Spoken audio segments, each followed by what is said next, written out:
Good evening, everyone. I'm excited. We're all excited to see so many people here today. We've got a lot of really happy things going on, and after a tough few days, I think we could all use that. So, Matt, let's kick us off. Madam Clerk, would you please read the adequate notice of compliance statement? Adequate notice of this meeting has been provided by the City Clerk's Office in preparation of the Council Annual Meeting Notice dated December 17th, 2025, which was properly distributed and posted per statutory requirements. Please be advised that fire exits are to my right, your left, and at the back of the room. The city has a listening system to assist the hearing impaired. If anyone needs hearing assistance, please obtain the system at the dais and return it thereafter. Thank you. Madam Clerk, would you please read the roll call? Mr. Boyer. Present. Mr. Christofoli. Here. Ms. Calmonson. Here. Ms. Landman. Here. Mrs. Saracena. Here. President Toth. Here. I had asked Chief Evers, you are here, there's to lead us all in the Pledge of Allegiance. And I think you brought your own honor guard.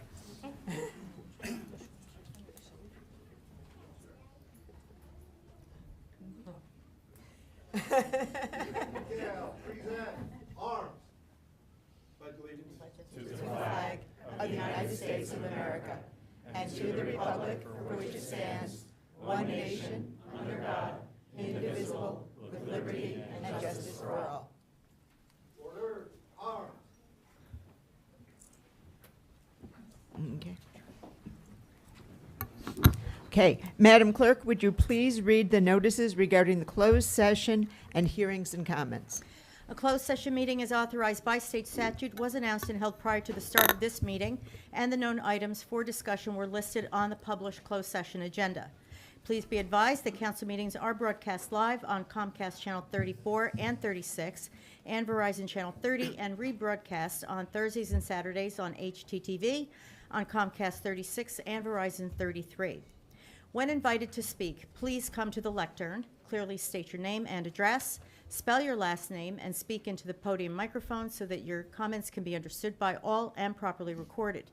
Whenever an audience or council member reads from a prepared statement, please give or email a copy to the City Clerk's office at cityclerk@cityofsummit.org. To help facilitate an orderly meeting and permit all to be heard, please limit your comments to no more than 3 minutes. Unless you are using an electronic device to follow the meeting agenda or need it for professional emergency contact purposes, please turn it off. Thank you. Thank you. I'm going to expand a bit on the city clerk's note about hearings and comments. This will facilitate a smoother process, particularly for those watching remotely. If you're seated in the first 2 rows, please remain silent. Anything you say can be picked up by the recording microphones, and it makes it difficult to hear the official proceedings. The 3-minute limit on public comments corresponds to a bit less than a single printed page. So if you're leaving your written remarks, please put your name on them and place them in the box near the lectern when you're done. We are going to rearrange our agenda just a little because I know people are really waiting for our swearings in. Let's not keep you waiting, and let's begin with our brand new council member, Andrew Smith. I think it's over to you then, Madam Mayor. The only problem is, we're missing a piece of paper. It's okay. We're gonna wing this. Thank you. We've never winged it before.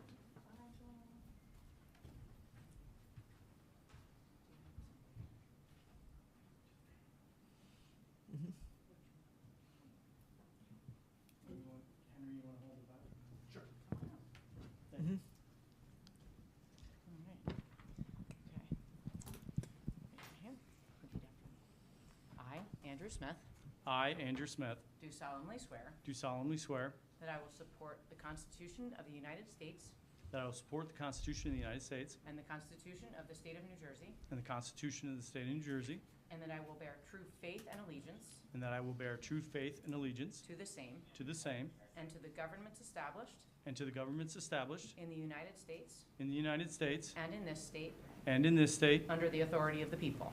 under the authority of the people. I do solemnly swear I do solemnly swear that I will faithfully, that I will faithfully, impartially, impartially, and justly perform and justly perform all the duties of Council Member Ward 1 all the duties of Council Member Ward 1 according to the best of my ability. according to the best of my ability. So help me God. So help me God. Congratulations.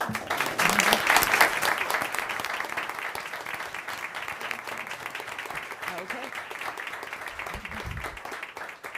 And Councilmember Smith, please join us in the dais. Thank you. And now we're going to move on to our fire department swearings in.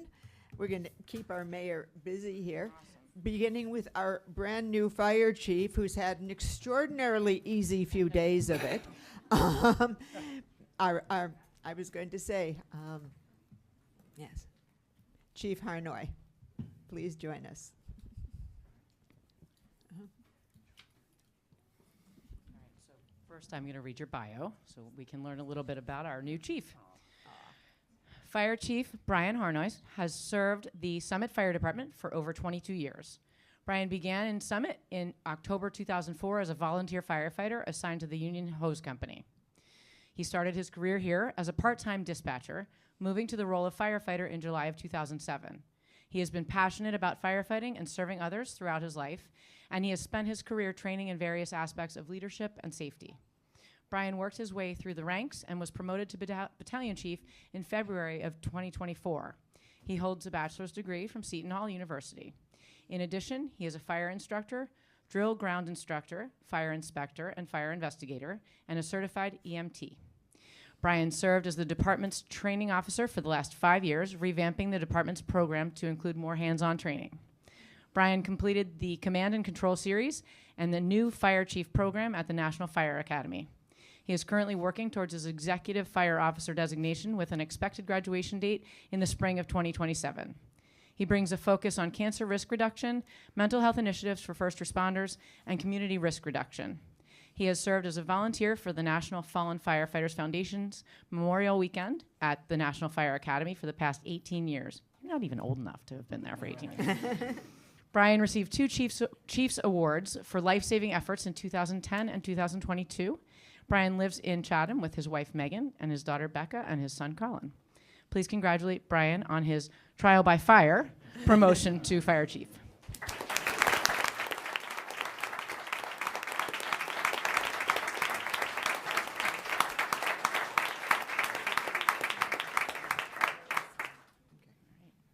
So repeat after me.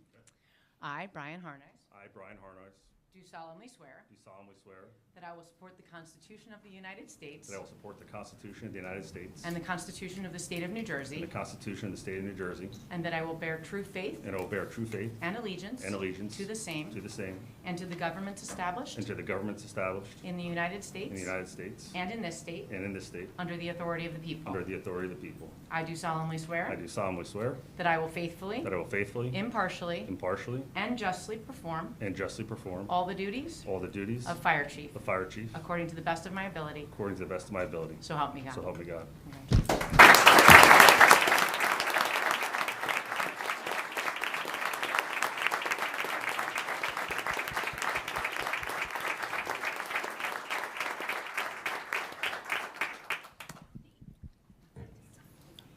Okay. Yeah. Yeah. And we should all be grateful that after the last few days, Chief Harnois agreed to be sworn in. Next, we have He did call me and say he wasn't coming tonight. Next, we have a brand-new battalion commander. Matthew Lemons, will you please join us with your family?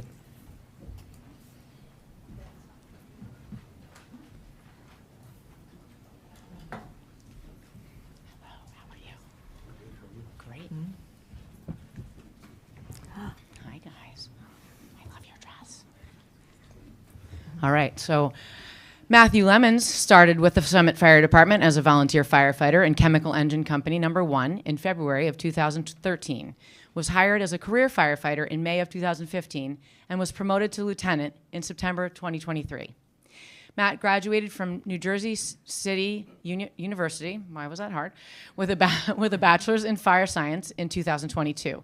In February of 2026, Matt was accepted into the National Fire Academy's Executive Fire Officer Program.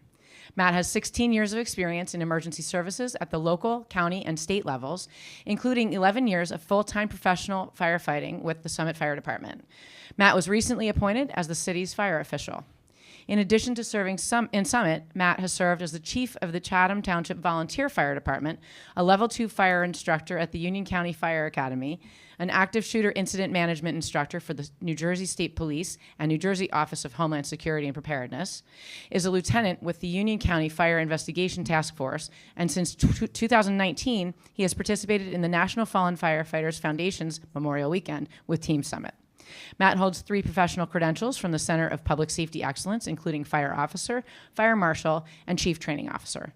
Matt holds certifications in the following areas: Fire Officer 2, Incident Management Level 3, EMT, Fire Instructor Level 2, Fire Official, Fire Investigator, hold please,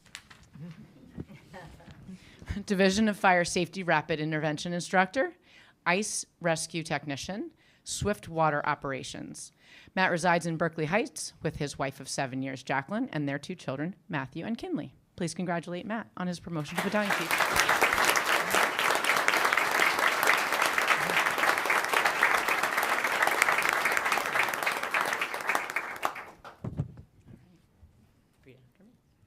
I, Matthew Lemons, I, Matthew Lemons, do solemnly swear do solemnly swear that I will support the Constitution of the United States that I will support the Constitution of the United States and the Constitution of the State of New Jersey, and the Constitution of the State of New Jersey, and that I will bear true faith and that I will bear true faith and allegiance and allegiance to the same to the same and to the governments established and to the governments established in the United States in the United States and in this state and in this state under the authority of the people. under the authority of the people. I do solemnly swear I do solemnly swear that I will faithfully, that I will faithfully, impartially, impartially, and justly and justly perform all the duties perform all the duties of battalion chief of battalion chief according to the best of my ability. according to the best of my ability. Pretty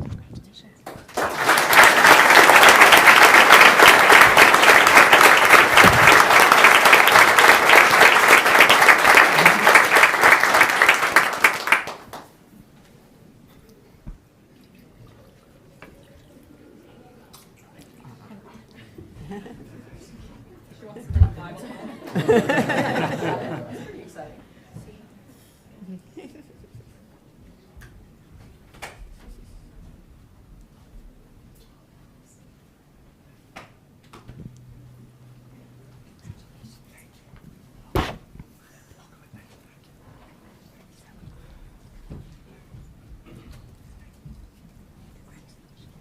So excited for you.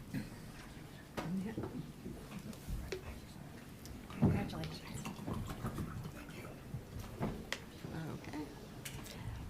Okay, then moving right along, we also have a new lieutenant in our fire department.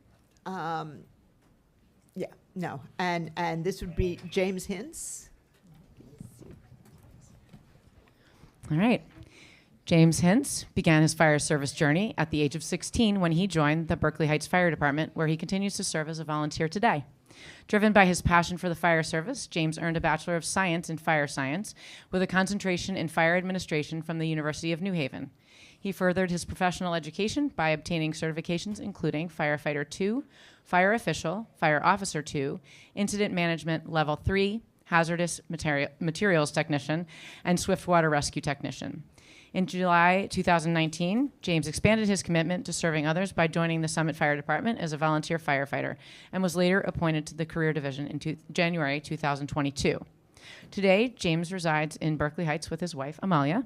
Please join us in congratulating Lieutenant James Hintz on his achievement.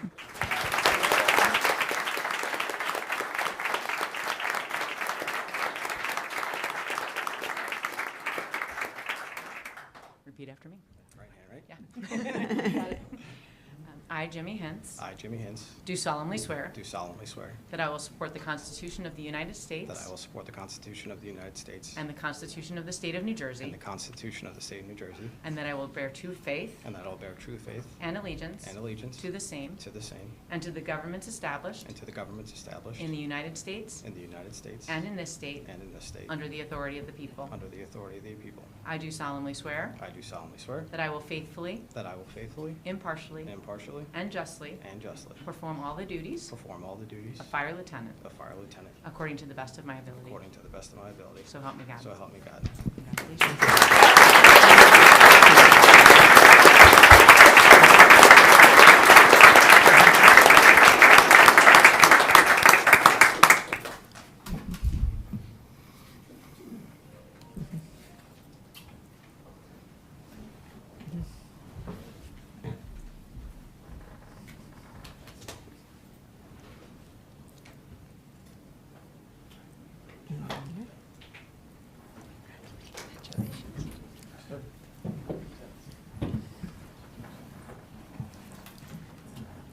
Congratulations, Jimmy. Okay.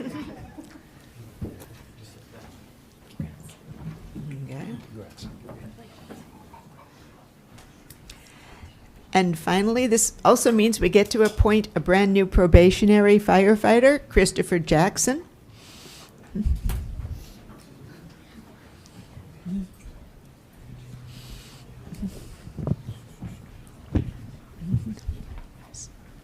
Brought the whole family.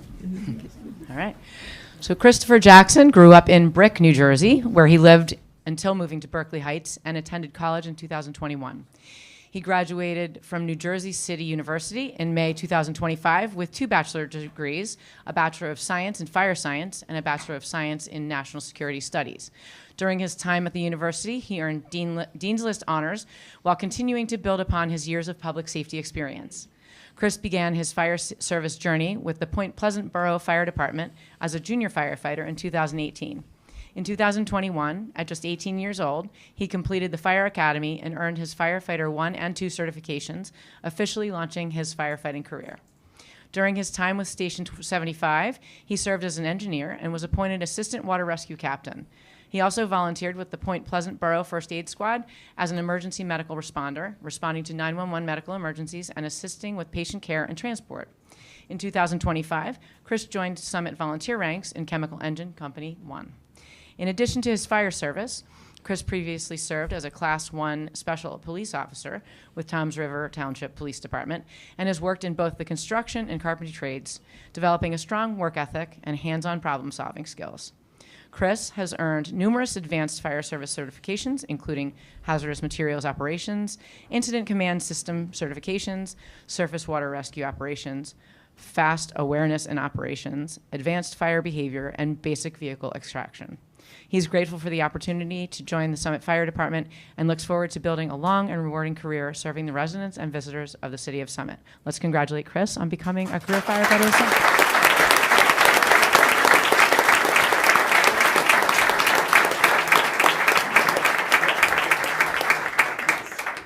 Yes.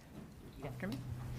I, Christopher Jackson, I, Christopher Jackson, do solemnly swear do solemnly swear that I will support the Constitution of the United States that I will support the Constitution of the United States and the Constitution of the State of New Jersey, and the Constitution of the State of New Jersey, and that I will bear true faith and that I will bear true faith and allegiance and allegiance to the same to the same and to the governments established and to the governments established in the United States in the United States and in this state and in this state under the authority of the people. under the authority of the people. I do solemnly swear I do solemnly swear that I will faithfully, that I will faithfully, impartially, impartially, and justly and justly perform all the duties perform all the duties of probationary firefighter of probationary firefighter according to the best of my ability. according to the best of my ability. So help me God. So help me God.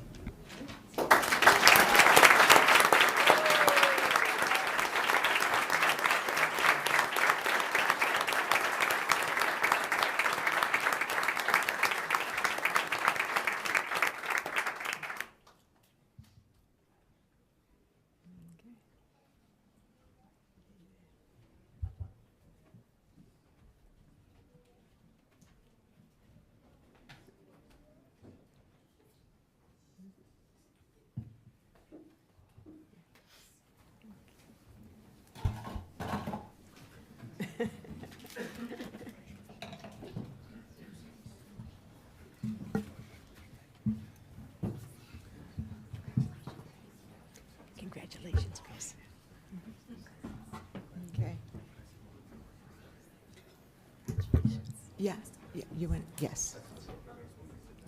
Okay, absolutely. Okay. Okay. I know the vast majority of you here are anxious to repair to the Elks and celebrate. We do have a couple of more things you should hang out for just a moment. First, because we've just sworn everybody in, we should memorialize this with the resolution. And I get to turn the floor over to our brand-new council member, Smith.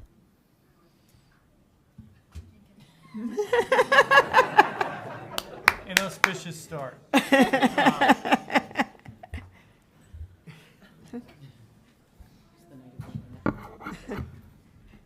All right, thank you, Council President. This resolution ID 12629 to appoint a new fire chief, battalion chief, lieutenant, and probationary firefighter per closed session. I move to adopt this resolution. Second. Are there any comments from members of the public? Any comments from members of council? Okay, all in favor? Aye. Any opposed? You're all appointed.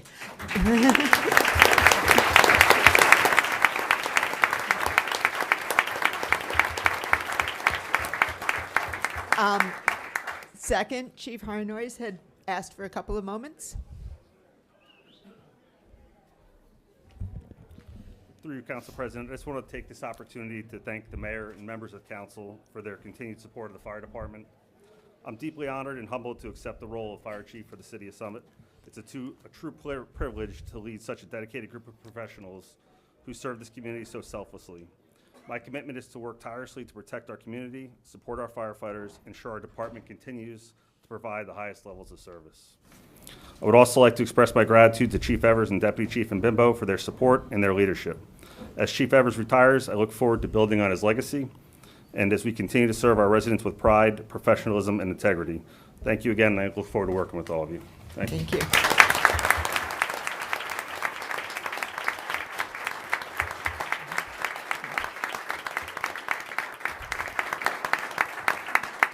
Thank you, Chief. You've already demonstrated the working tirelessly part. And finally, our Assembly member, Andrew McCurdy, is here this evening, and he's got a few words to say about our retiring Chief Evers. Andrew. Thank you, Council President. Just wanted to present Chief. Excuse me, if you speak into the microphone, it'll get that, yeah, you can just grab that. Then everyone at home can hear. You'll need to flick it on, yeah. Mm-hmm. Good evening, everyone. I'm Andrew McCurdy from the State Assembly. Just wanted to present Chief Evers with a resolution from the New Jersey State Legislature commemorating your 38 years of dedicated service in this role to the fire department and commemorating your unwavering commitment to keeping the people of Summit safe for all those years. Thank you for all your service and congratulations.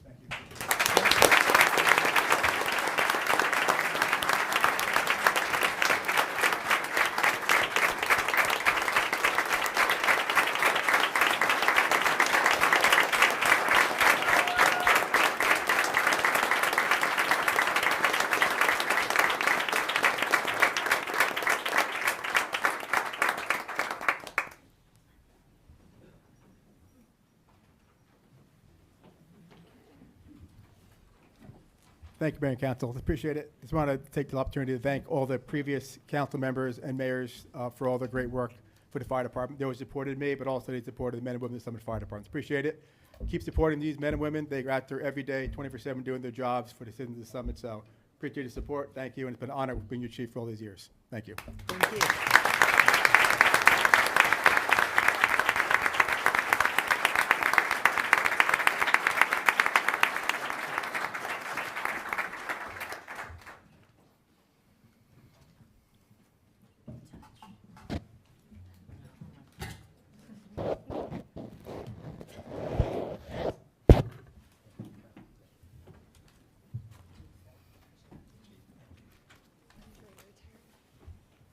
Okay. Thank you so much.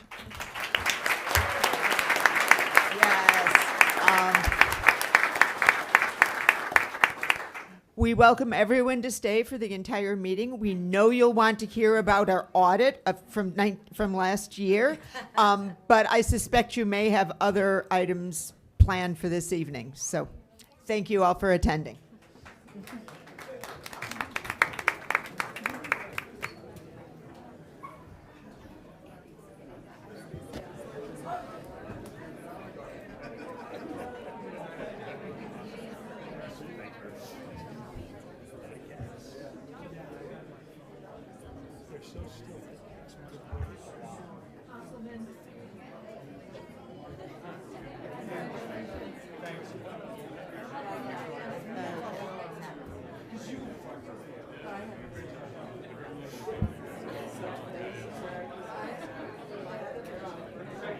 After we're done.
I love how they support each other.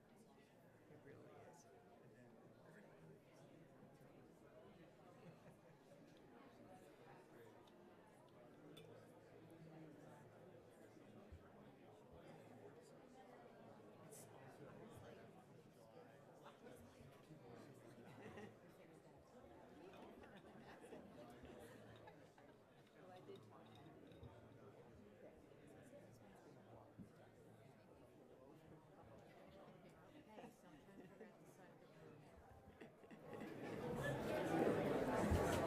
Ooh. Yeah. Okay. Okay. Okay. Okay, once Marina gets back. Okay.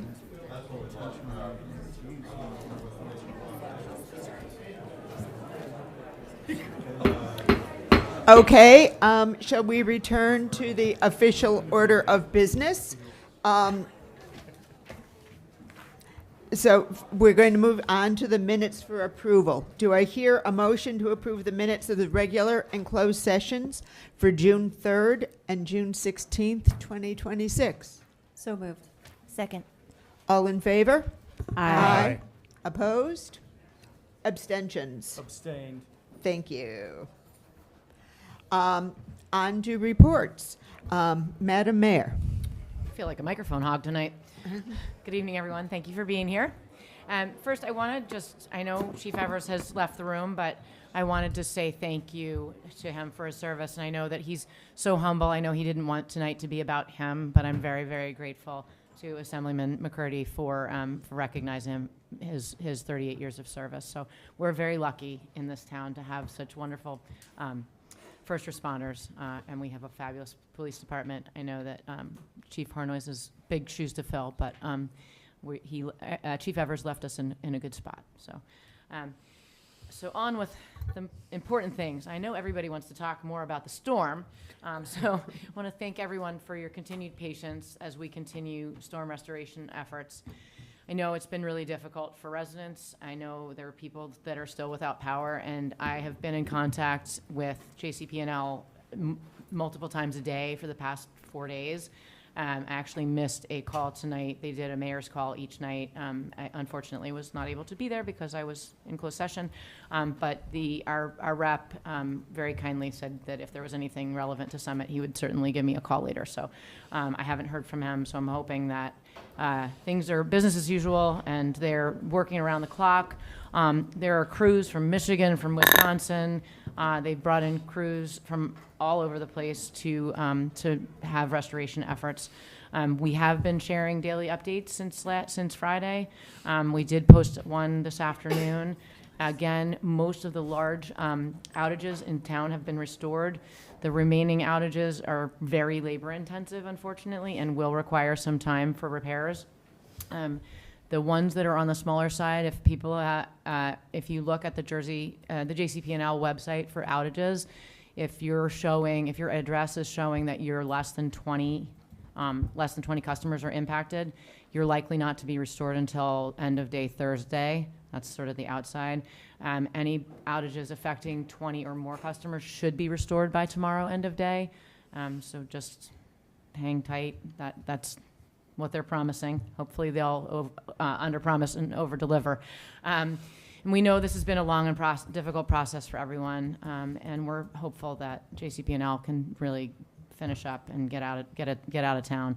And then I've actually asked also for kind of a post-storm debrief if there are places in town where we know that there are recurrent issues with storms. I've been asked by some residents that, they're people that always are the last people to be restored in a storm. They always lose power.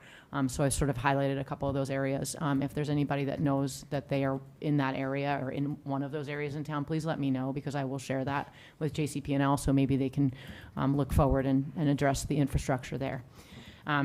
Lastly, on JCP&L and storms, you can text STAT, S-T-A-T, to 544487 to receive restoration updates from JCP&L if you haven't already. And again, their website has outage update information as well. The community center will be open as a charging center through Thursday, 7/9, which is July 9th, from 3:30 to 9:30 each day. Fun stuff. I invite you to join us on the Village Green this summer for our Hot Summer Nights concert series, which is on Mondays this year, which is a change from tradition. So don't show up on Tuesdays. It now is on Mondays. And Screen on the Green stays on Thursdays. So movies on the green on Thursdays. Weather permitting, we will host our second movie on the green Thursday, July 9th, along with food trucks and a family dance party that starts at 7:15 with the movie shown at dark.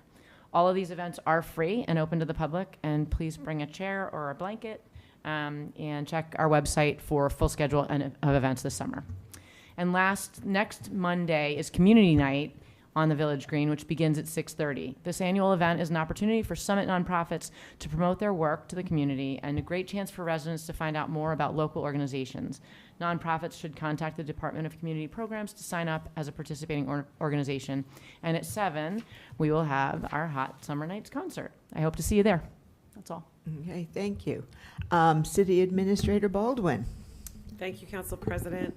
I'm going to begin quickly with a few reports, very brief, but I wanted everybody to know what was going on in terms of the storm with DPW, Fire Department, and Police Department. So from DPW at approximately 9 p.m. on Friday night, July 3rd, Department of Public Works crews were called out in response to the storm-related incidents involving multiple trees down in the roadway throughout the city. At the time of the initial response, 7 city trees were reported down and obstructing roadways. DPW crews were dispatched to address these immediate hazards. DPW continues to respond to and address additional storm-related work today as they are received. At approximately 10 p.m. that same evening, an additional DPW crew was called in to respond to power outages affecting traffic signals at various intersections. They remain engaged in post-storm cleanup efforts and continue to monitor and respond to incoming service requests related to that event. The fire department answered 157 calls for service since the beginning of the storm on Friday night. Notable incidents were seven trees on structures, one of which was deemed unsafe by the construction official. FD members handled a structure fire in town and provided mutual aid to a neighboring community for a structure fire. FD personnel handled several CO incidents due to generators being too close to the residents. Lastly, from our police department, immediately following the storm, members of the police department responded throughout the city to assess damage and secure areas impacted by downed trees, utility poles, and electrical wires. Officers worked quickly to identify hazardous conditions, deploy barricades, establish road closures and detours, and ensure the safety of residents and motorists. Throughout the response, the police department maintained constant coordination with dispatch, the Summit Fire Department, and the Department of Community Programs, Public Works, to prioritize areas of concern and ensure that all reported hazards were communicated to the appropriate utility providers. Additionally, police administration coordinated with the city's communications specialists to ensure updated information on road closures and access to resources was disseminated accordingly to the public. The police department handled 355 calls for service from Friday 8 p.m. to Monday 9 a.m. Approximately 120 of those were directly related to the storm. I shared all of that because I wanted to preface my comments about the storm, and that was that I wanted to thank our police, fire, and DPW for their efforts during our ongoing storm restoration process. I know it's been difficult for everyone, but all three of these departments have been working tirelessly to clear the roads, to maintain safety for residents, and it really has been a group effort. We were on several calls over the weekends, and I just want to thank everyone for their continued professionalism and their dedication to our community. There.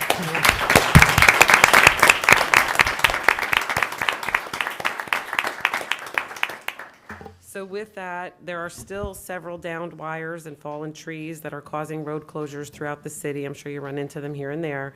Please use caution while traveling so that you're all safe. We do have that information posted on the city website and our social media pages, so stay in touch with that. And as Mayor Fagan stated, we do thank you for your continued patience throughout this lengthy and difficult process. We're hoping that the last remaining power outages are restored quickly. On a little happier note, the Summit Free Market July events will be held on Saturday, July 11th from 8 to 3 and Friday, July 24th from 12 to 2 at the transfer station. Summit residents with a parking disposal permit can attend, browse donated items, and take what they want for free. Please review the donation guidelines on our website at cityofsummit.org/free market before bringing any items to donate. And that concludes my report. Thank you. Thank you so much. I'm going to keep this brief because we do have a lot this evening. And of course, I want to add my thanks to our first responders and the DPW. I keep saying the DPW crews are the unsung heroes in Summit because everybody's work was nothing short of heroic. And I also want to give a shout out to Councilmember Kalmanson, who seemed to be everywhere over the weekend, taking photos and sending updates, adding to the city's official communications. She was the one saying you cannot communicate too much, even if there's nothing new to add. So I hope everybody appreciated that effort. And finally, my Monday office hours this month will be every Monday for the rest of the month, 3 to 5 p.m. in the council conference room, just outside of Chambers. And with that, let us go back to our presentations. Councilmember Laceracina. Thank you, Council President. Oh, sorry. So it is my great pleasure to get to make some brief remarks about an amazing group of young people we have here in town. Teens Tackle Homelessness. So I'm going to brag on you all for a little bit, and then I'll ask you to come up to take a photo with Mayor Fagan and our Council President. The Teens Tackle Homelessness is a youth-led organization. They're a volunteer group that operates under Bridges here in town, dedicated to supporting individuals who are experiencing homelessness. You all are the best of us. You are values in action. You work with creativity and tenacity and an unwavering commitment to helping those in need with dignity and respect. In just one academic year, this amazing group of young people raised over $30,000 and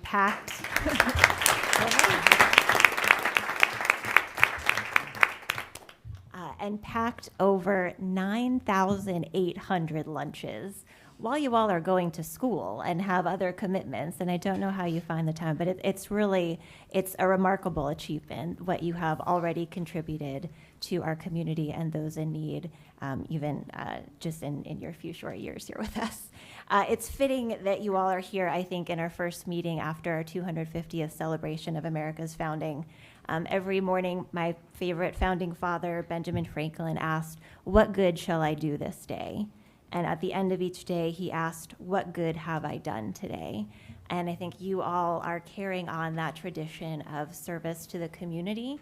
Your work with Teens Tackle Homelessness is the good that you are doing for the benefit of all of us, and we are so grateful that you are doing that work. America continues to be an experiment, right? And to borrow from the American classic film, Mighty Ducks 2, America is kind of a teenager, right? Like you all. And I have a lot of hope as you all are coming up in your servant leadership for the chapters that are to come, because I know that our future is entrusted to amazing young people like you. So we have, I believe, Teddy, Abby, Jack, Jenna, Lauren, Sydney, and Layla. And I should also say, if you'd like to learn more about this remarkable group of young people supporting individuals who are experiencing homelessness, check out their website, which they have created and which they also maintain. If you Google search or your search engine of choice, Teens Tackle Homelessness Summit Bridges, it will take you to their wonderfully informative website. So with that, I would love to have you all come up with Rich Uniak. Thank you for being here, the director of Bridges, and we'd love to have you all take a photo with Mayor Fagan and Council President Toth.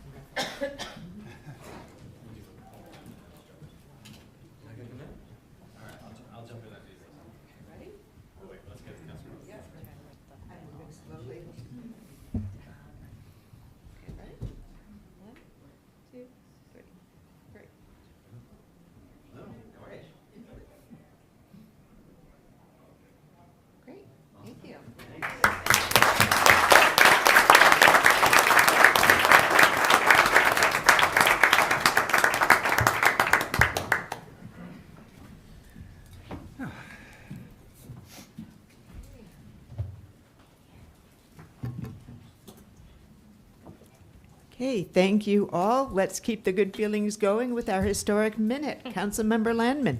Thank you, Council President. Tonight, in honor of our country's 250th, we invited Henry Bassman and Jim Bennett to speak. They are representatives of the American Legion Lindsay Street Post 322, which supports and honors members of the Summit community who served in America's conflicts and those who are now serving. Unfortunately, Henry is absent tonight due to a health issue, but we are proceeding at his request. So I'll invite Jim Bennett up to the podium. Thank you.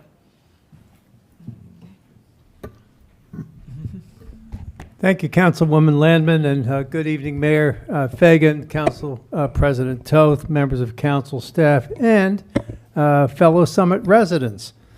Thank you for this invitation to speak. Former Commander Henry Bassman and I represent the American Legion and note that America's 250th birthday, 3 days ago, America was born out of conflict, and the Lindsay Street Post 322 honors members of the Summit community who served in America's conflicts, as well as those who are now serving. Henry, unfortunately, is under the weather, and that's a shame, because I wish he could co-present with me, because he'd be terrific. He's forgotten more about the Legion than I'll ever know. Let's start with the Revolutionary War, America's first conflict, even though there was no summit then. The war was already underway when the Declaration of Independence was signed. The area that is now Summit was strategically vital. George Washington's headquarters lay protected in Morristown behind the Watchung Mountains. The Hobart Gap Pass which is now Route 24, was the main conduit between Elizabethtown and Morristown and had to be protected. Towards the war's end, British General Clinton heard that a French fleet was bringing 8,000 men to reinforce the Americans. Clinton wanted to destroy Washington before that happened, but he was down south in Charleston, so he dispatched his Hessian General Knyphausen to finish off Washington. Fortunately, Washington had constructed 23 signal stations to alert him to oncoming British forces, including number 10 at our Turkey Hill. And thank you very much, Sinead and Rosemary, for putting this together. The station had a clear view of New York Harbor, and it boasted what most likely was a log pyramid beacon, which I think is the previous slide. Want to try going? There we go. It smoked by day and it blazed by night. And the signal station also had, and if we go to the next slide, a carriageless cannon hauled from Princeton, affectionately known as Old Sow because it wallowed in the soil like a mother pig. Now, if we go to the next slide, on Hobart Avenue, near the intersection of Beacon Road, there's a plaque commemorating the site where the beacon and the cannon likely once stood. The beacon and the cannon worked twice. General Knyphausen and 6,000 men made their first move on Washington on June 6, 1780. The entire countryside responded to the alarm gun and beacon signal at Signal Station 10, and the militia kept adding to the ranks of the Americans. Under the cover of driving storm, Knyphausen finally withdrew to Staten Island. General Clinton returned, and the British tried again 17 days later. Once again, the beacon fires and the Old Sow did their job, and the British finally retreated after the Battle of Springfield, which was probably the largest battle of the Revolutionary War. The attack marked the last of the British attempts to invade New Jersey. But if we go to the next slide, we'll see that Summit's role in the Revolutionary War wasn't finished.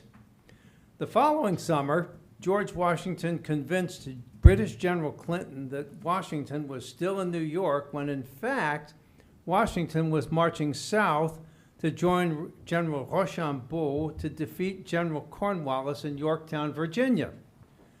Rochambeau had large brick bake ovens constructed where our municipal golf course now stands, simulating a permanent encampment.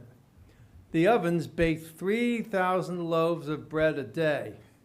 Now, although Rochambeau was French, baguette and croissant had not yet been invented and did not come out of the oven. But more importantly, the deception worked. Sorry about the hat. This is when you try to put a normal hat on a Bennett head, and just ask my daughter-in-law about what I passed on to my grandchildren. So going back to the matter at hand, Clinton held back many of his forces in New York, and Washington won the Revolutionary War in Yorktown. Since the Revolutionary War, Summit has had a tradition of supporting service to our country. And if we go to the next slide, when the Civil War ended, there was still no Summit, but there were plenty of veterans by the time Summit separated from New Providence in 1869 and became a township. Many of those veterans were still there when Summit became an incorporated city in 1899, and we count 59 from an 1890 document and 5 from a family named Swain, and you'll see that document at the Summit Historical Society. Now, if we go to the next slide, you'll see that Summit had 2 Medal of Honor recipients for the same act of bravery in the same unit in World War I, Corporal Thomas O'Shea and Sergeant Alan Edgars. And the fact that it was the same act of bravery in the same unit made this unique for World War I and probably many others. We have an O'Shea Lane and an Edgars Court in Summit, and we have O'Shea's Medal of Honor and 3 other medals at the Summit Historical Society, and you'll see those on the slide. Now, if we go to the next slide, you'll see pictured in front of the Summit train station, the 107th Machine Gun Company known as the Summit Gunners. This was Corporal O'Shea's and Sergeant Egger's unit. Now, for years, there had only been a World War I memorial on the Summit Village Green, where Summit lost 15 of its people. But in the next slide, we'll see that in 2022, the American Legion and the Elks dedicated a renovation to include a memorial to World War II, where Summit lost 72 of its people, Korea, where Summit lost 16, and Vietnam, where Summit lost 13. And they also dedicated a memorial to the War on Terror. Now, to wrap it up, I want to make several pitches for the American Legion. We have challenge coins to send to those serving on active duty, and if you know someone, please reach out to our post commander, Mitchell Horn. That's mhorn80@gmail.com. If you're a veteran and would like to join us, we meet monthly at the Elks Club at 7 p.m. on the second Wednesday of each month, and we have a monthly breakfast at the Broadway Diner at 9:30 a.m. on the third Monday of each month. We've put up 325 Hometown Hero banners throughout the town last count, so let Mitchell know if you have someone you would like to add. And finally, if you have someone in an ROTC program, we want to hear from you too. Contact Mitchell, again, mhorn80@gmail.com. So thank you all again for the opportunity to address council and the Summit community.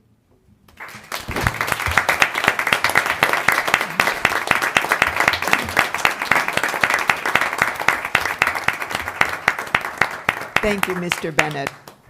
Can't hear enough of some of those stories, can we? Now to the meat of our meeting, beginning with ordinances for hearing. Madam Clerk, would you please read ordinance for hearing number 26-3391?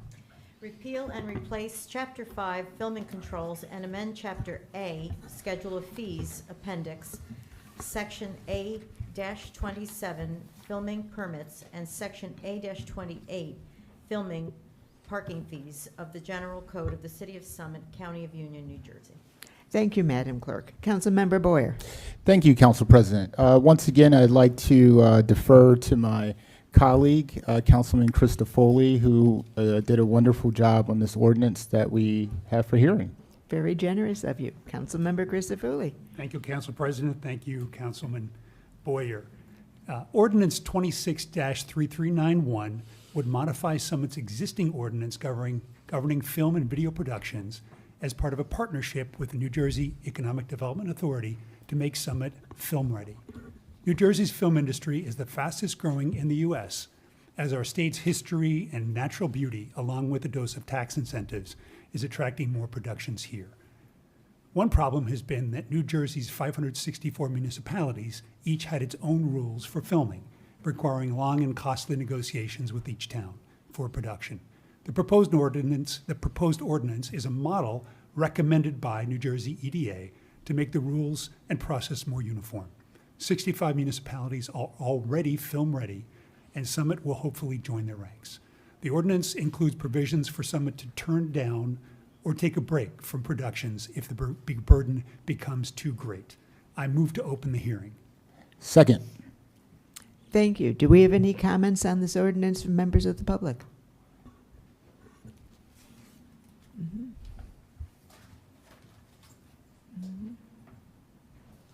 Hello, everybody. Welcome, Andy.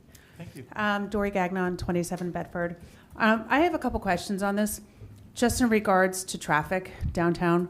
I know you guys wanted to close Maple Street, and those four corners of Maple Street are under construction, which was out of the blue for me since that wasn't brought up during Maple Street. But disregarding that,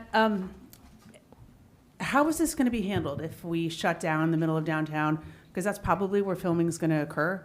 And if it's during the school year, people getting across town to go to middle school, to elementary schools, to the train station, I think the public, people have asked me specifically, you know, if this ordinance gets passed, how is this going to affect the traffic and the incoming apartments that are going down in towards the Washington School area?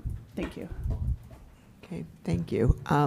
Before, as we typically do, we get all the comments before addressing any of the questions. So are there any other comments from members of the public?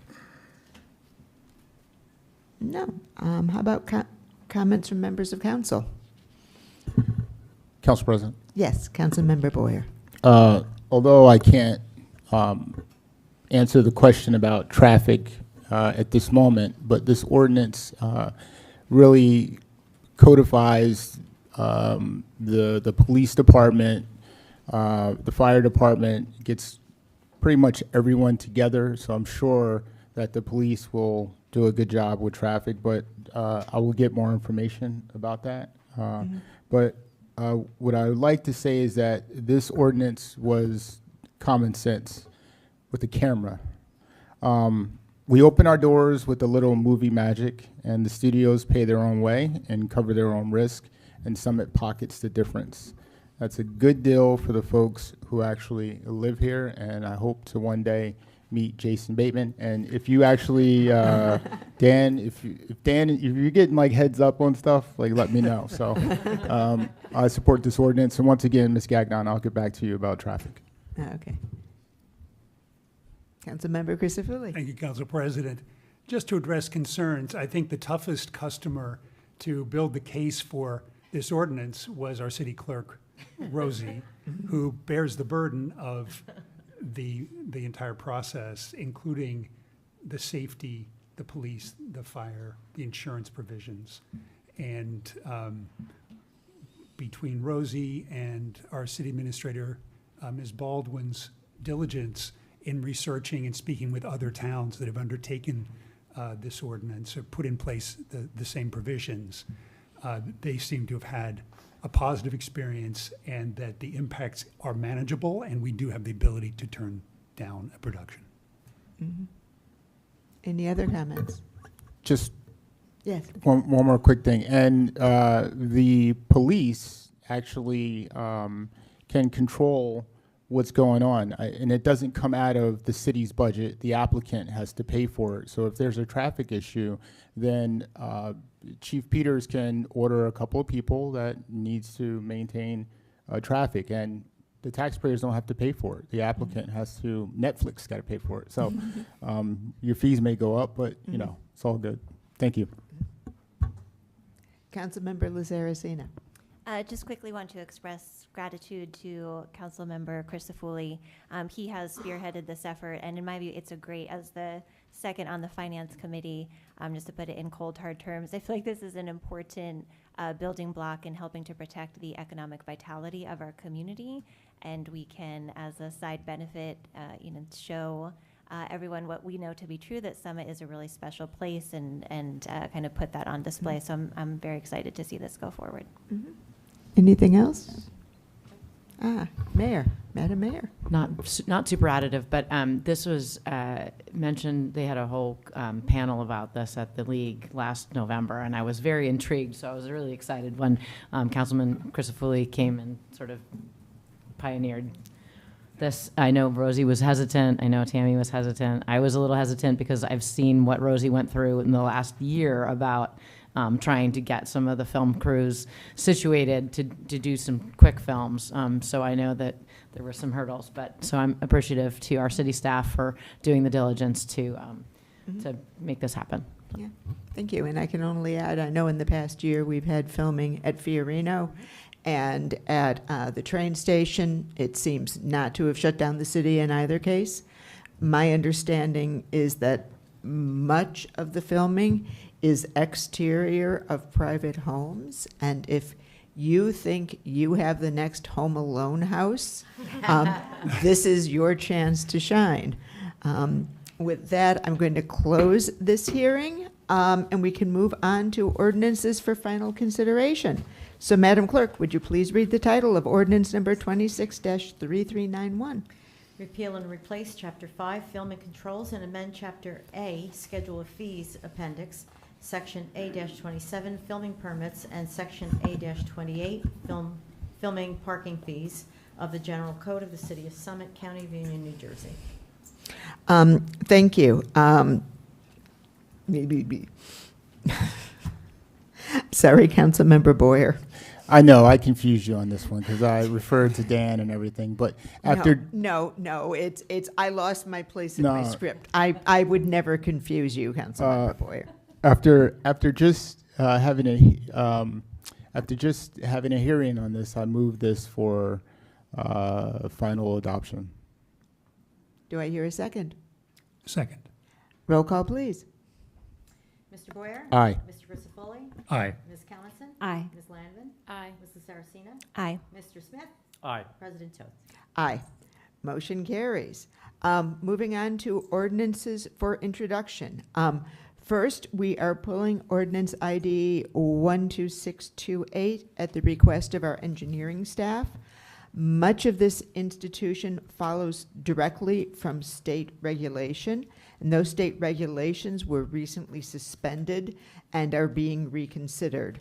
And so our engineers determined that we should wait until we have final, or at least more final state regulations enacted before we go about passing our own counterparts. And so then this leads us to ordinance for introduction ID number 12631. Madam Clerk, would you please read the introduction? An ordinance amending the code, Chapter 7, Traffic, Section 7-11, through streets, stops, intersections, and yield intersections, subsection 7-11.2, stop intersections designated.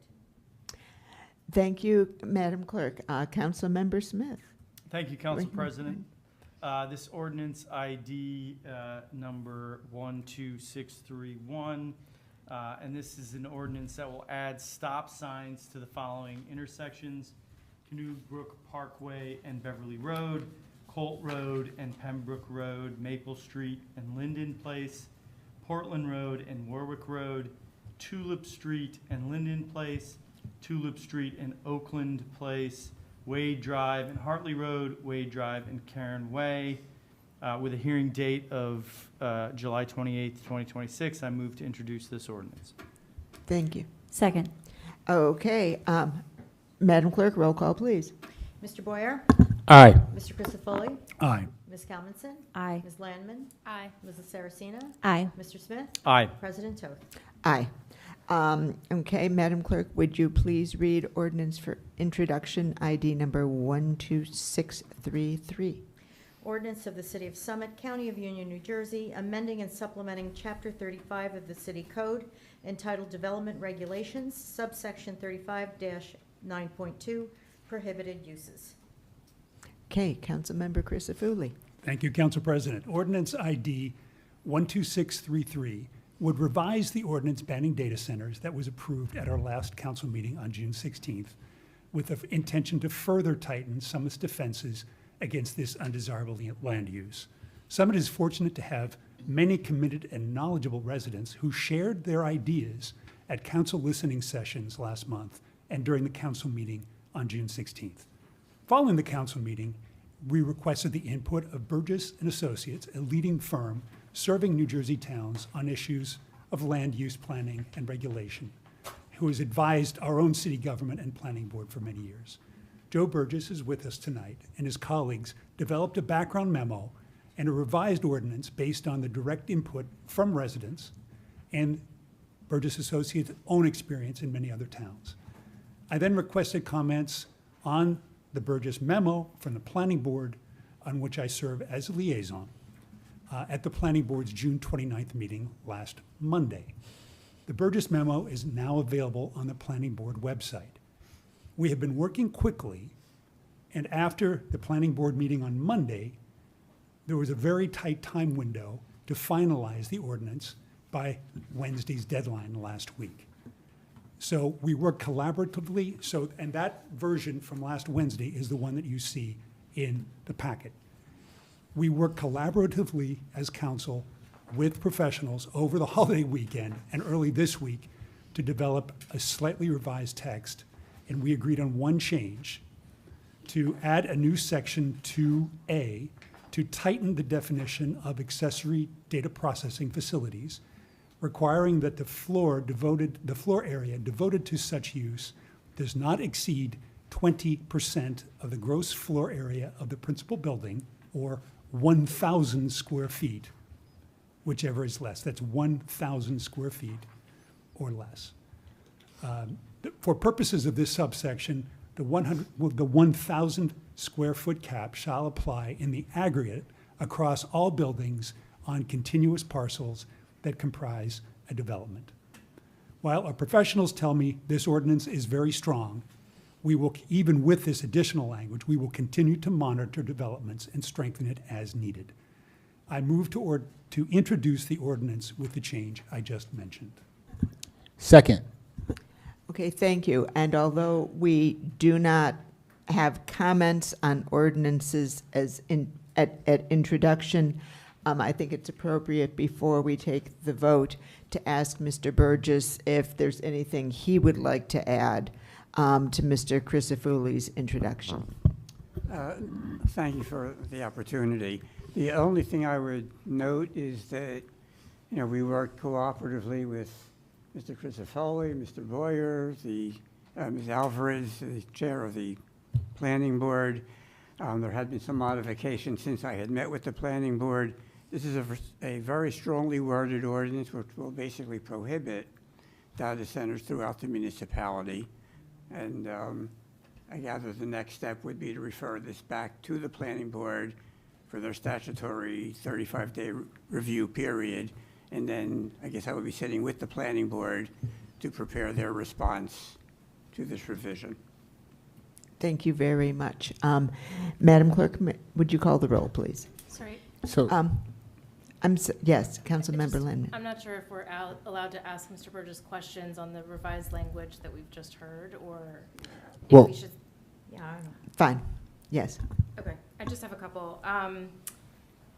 So mostly for the benefit of the public, can you just explain a little bit about how we arrived at this number for the 1,000 square feet or 20%, whichever is smaller, and why you're recommending a square footage threshold be added? Okay. Essentially, the 1,000 square feet came from dialogue with the people I had just mentioned. And it was because it relates solely to an accessory data center, not a principal use. The accessory use has to be considered a very modest percentage of the entire square footage of a building. We had originally talked about 3,500 square feet, but in the end we settled on 1,000 square feet, given the dimensions of that. And that was the basic rationale, to make sure it was a modest component of any accessory structure. One of the revisions, however, effectively ensures that data centers are prohibited, whether it be a principal permitted use or a computer center with an AI component, which is now also prohibited. So I'm just trying to understand a little bit better about what the issue is that we're trying to solve for by adding the square footage language. I think it's important for the public to At this point, it is somewhat superfluous, because with the other modification that the group had resolved to exclude over the weekend, the ordinance now prohibits AI even as an accessory use to a principal permitted use allowed as of right. Right, okay.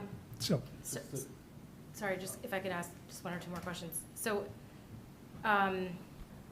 we've also heard from the public, and we've talked about this in council, that this type of ordinance will need rigorous review and oversight as the tech develops. I'm sorry, could you say that? I didn't hear that. I was just saying, we've talked about the fact that this will need rigorous monitoring as the technology develops, and components of the ordinance as it's written now might need to be modified in the future.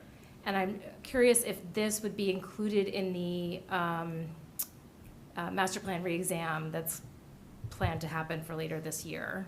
Not with the master plan re-examination report. Separate and distinct from that, the planning board has reviewed the DRO in its entirety to make certain modifications, and that is an ongoing process.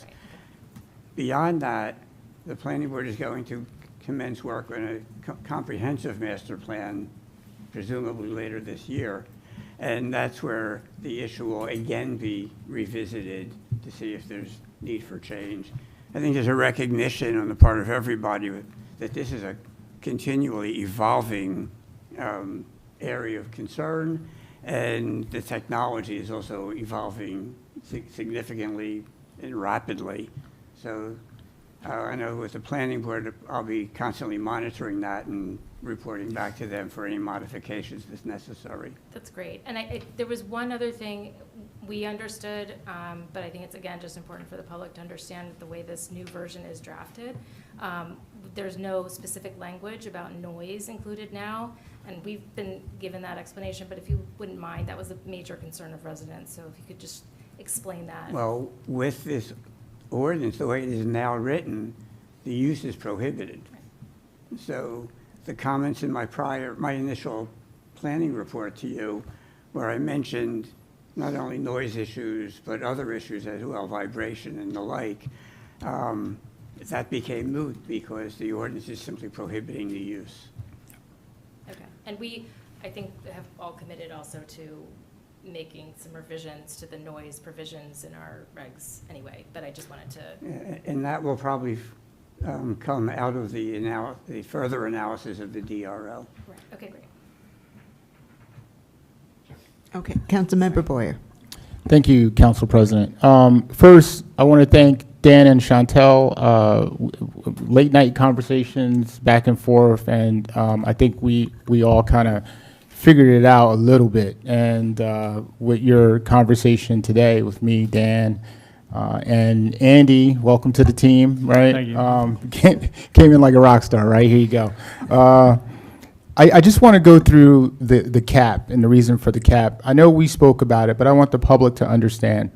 I gave the scenario that if you don't have a cap, then someone can come in and argue, well, this is an accessory dwelling, that's not an AI center. We are a research facility that does computing, right, and kind of wiggle their way around the definitions and everything. And guess what? BMS, not to pick on Bristol Myers Squibb, but it's 90 acres. And our facility is only 8% of that, right? Which is like 90,000 square feet. So we want to prohibit all of that. And one way to do it is to put a 1,000 square foot cap as an aggregate so that you can't argue against that. And that was one of my examples that I had posed to you, Mr. Burgess. Yeah, and if I could follow up on that, and the benefit of having a cap, even if you're not permitting this use at the moment, is that if someone were to seek a use variance, for example, to allow this, there is that provision in the ordinance that would make it a greater difficulty for an applicant to overcome the ordinance provision. Okay. And or limitation. And lastly, where we've come from with the 20 megawatts, I just want to say that my colleague, Chantal Lamon, doesn't want AI centers anywhere, not even tablets, like computers or anything. So, but thank you, and I support the way that it's written right now.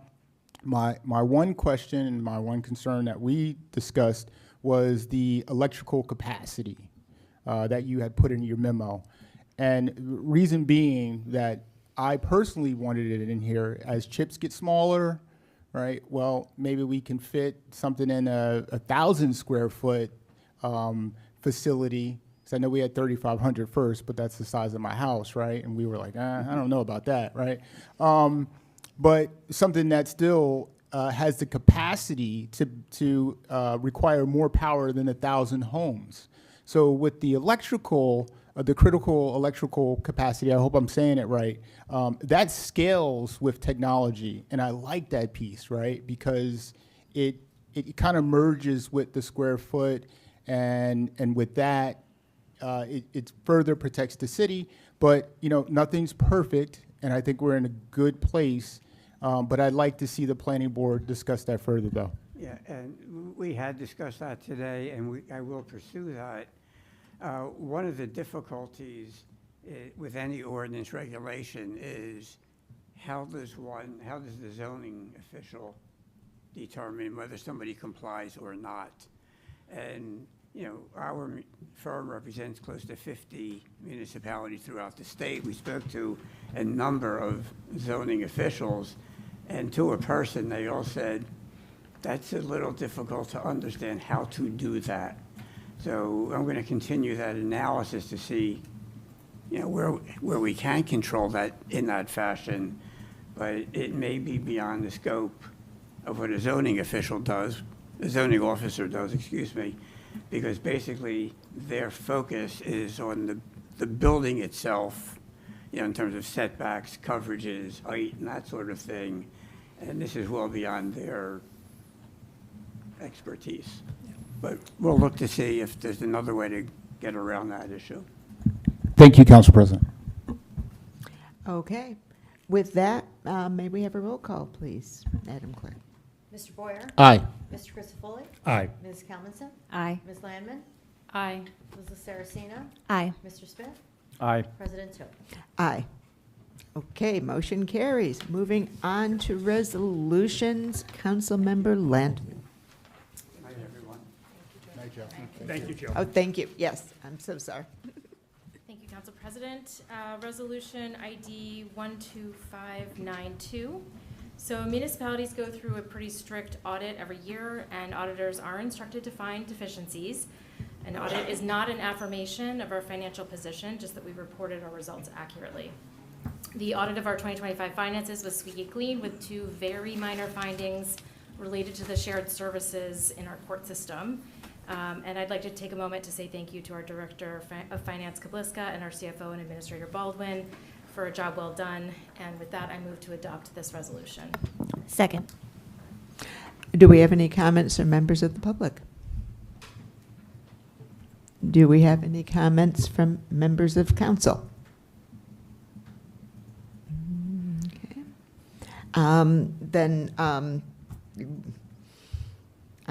I'm sorry, all in favor? Aye. Opposed? No. Back to you, Councilmember Landman. Thank you, Council President. Resolution 12615. As I just mentioned, the auditors had these two minor findings, and in short, we need to work with our court to improve the reporting procedures and ensure that receipts are attached with our daily deposits. These are easy fixes. We will work with the court to get this done. I move to adopt this resolution. Second. Any comments from members of the public? From members of council? All in favor? Aye. Opposed? Motion carries. Back to you, Councilmember Landman. Thank you, Council President. Resolution number 12622. In case of an emergency, wouldn't know what that's like when critical equipment goes down over the weekend, we have a protocol for who can authorize emergency spending. And this resolution updates that hierarchy of approvals to reflect the current structure of the Finance Department. I move to adopt this resolution. Second. Any comments from members of the public? Any comments from members of council? All in favor? Aye. Opposed? Motion carries. One more time, Councilmember Landman. Thank you, Council President. Resolution number 12623. At the June 16th council meeting, we had an update on the city's participation in the Garden State Community Energy Cooperative, including that participating Summit households have collectively saved more than $48,000 during the program's first few months. This resolution allows the municipality to continue to participate in this energy co-op to help residents see cost savings in their energy bills. I move to adopt this resolution. Second. Any comments from members of the public? Any comments from members of council? I'll only note that there is the ability to opt out of this if a resident chooses not to participate and likes paying higher energy prices. All in favor? Aye. Any opposed? Motion carries. Councilmember Christopherly. Thank you, Council President. Resolution ID 12428 would award the bid for the repair and preventative maintenance of the tier parking garage structure in the amount of approximately $3.3 million. 10 bids were received and opened on Thursday, April 16th of this year in council chambers. 8 of the bids were determined to be responsive. The submitted lowest responsive bidder was selected. The award is now being made due to the availability of funds. And I move. You move to I adopt move this to adopt the ordinance? resolution. Thank This you. Second. Do we have any comments from members of the public? Do we have any comments from members of council? All in favor? Aye. Any opposed? Motion carries. Back to you, Councilmember Crisafulli. Maybe you want to bundle the next two?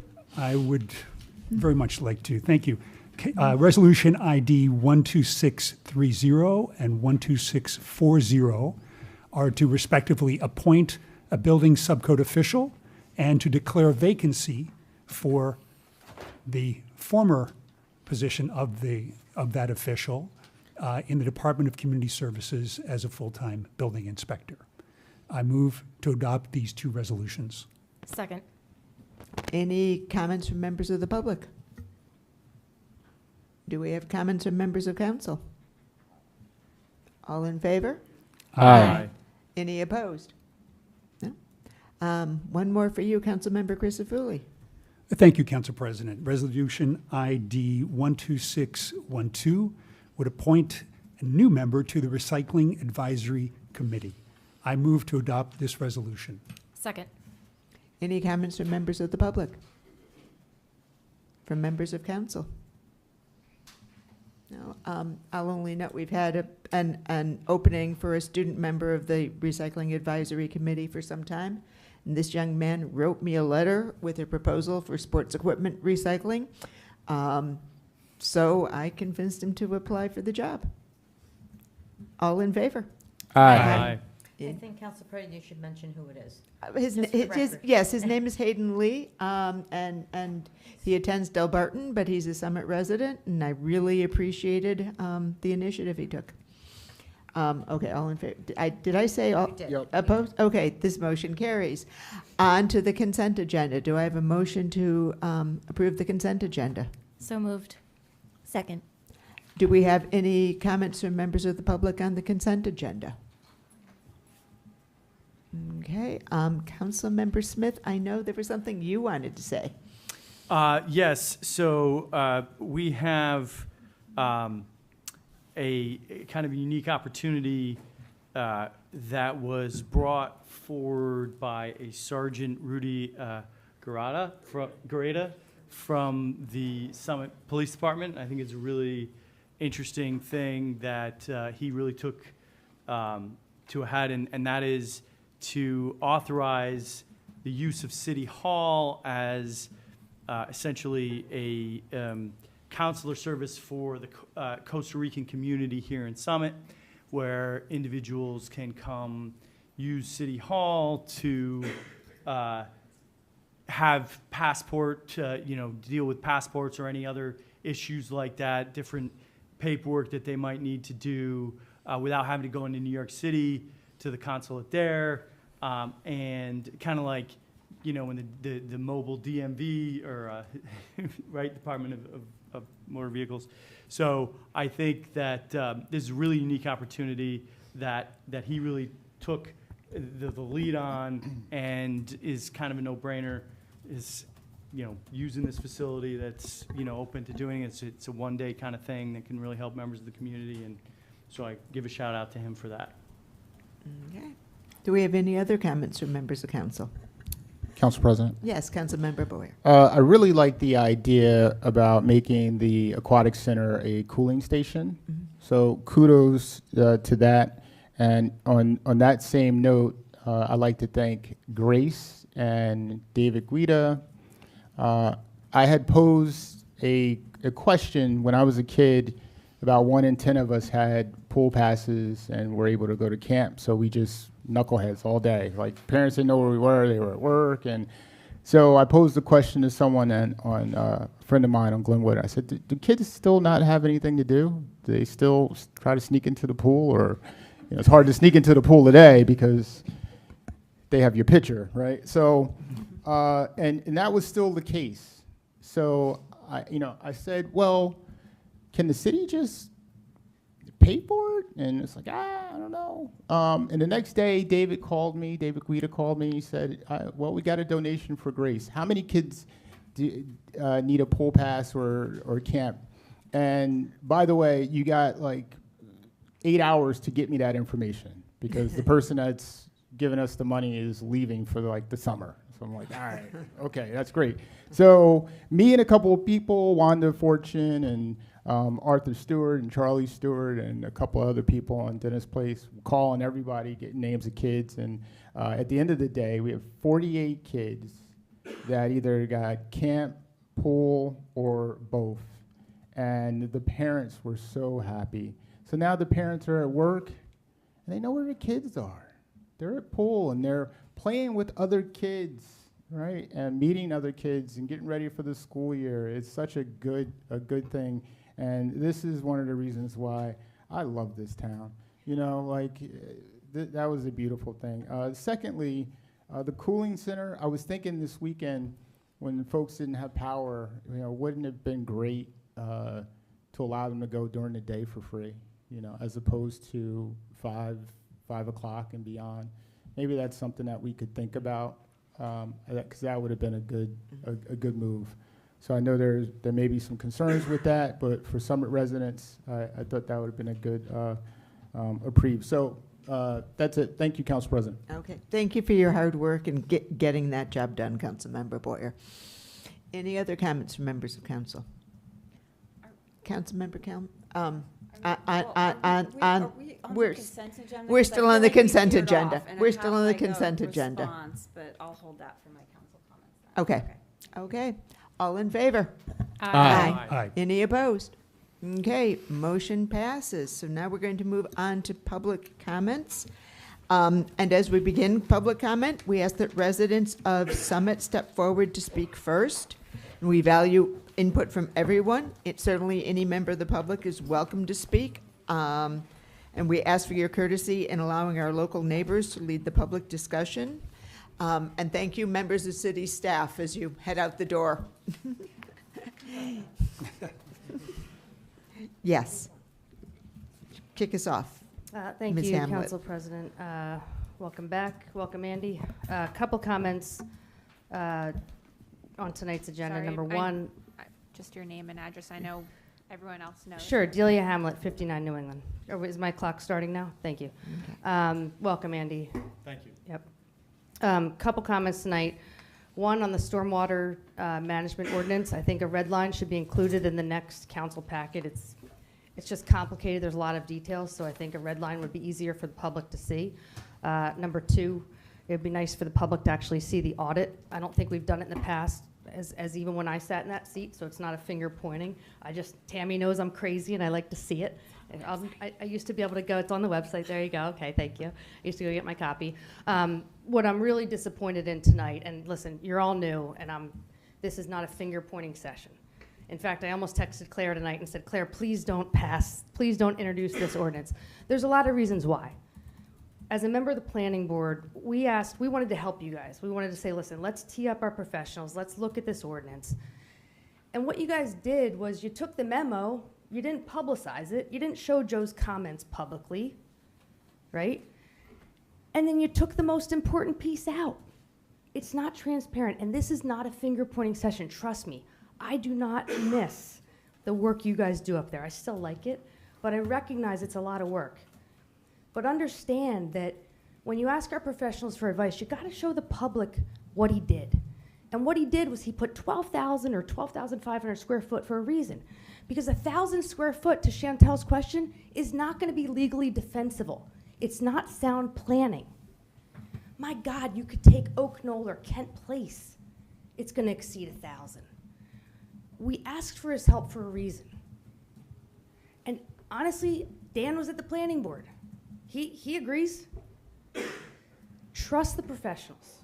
They write these memos, they do this for a living, and I am probably I ask the most questions. That's okay, ask the most questions up here.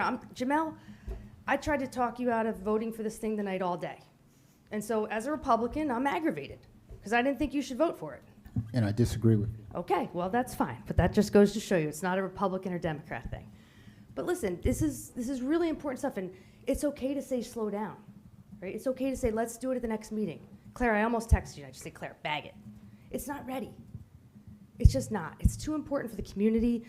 And by the way, the noise ordinance, and correct me if I'm wrong, Augusto's not here anymore, and Chief, you have a provision in the noise ordinance. I believe the last noise ordinance was in 2008. I know you've made some provisions, but the level that you're talking about, Chantel, the DBC, was not even adopted from DEP until 2010. So if that's the case, we got a lot of work to do, because the people at Bristol Myers Squibb, they're not hearing sirens, they're hearing humming. They're hearing things that we're not even talking about right now. So my last comment is, I have a whole ordinance written out for the noise ordinance. I'll pass it another day. But take your time with this stuff. It's okay to say you're not ready. We've done it a million times up here. Just don't rush it, because you know what? We're spending too much money on professionals.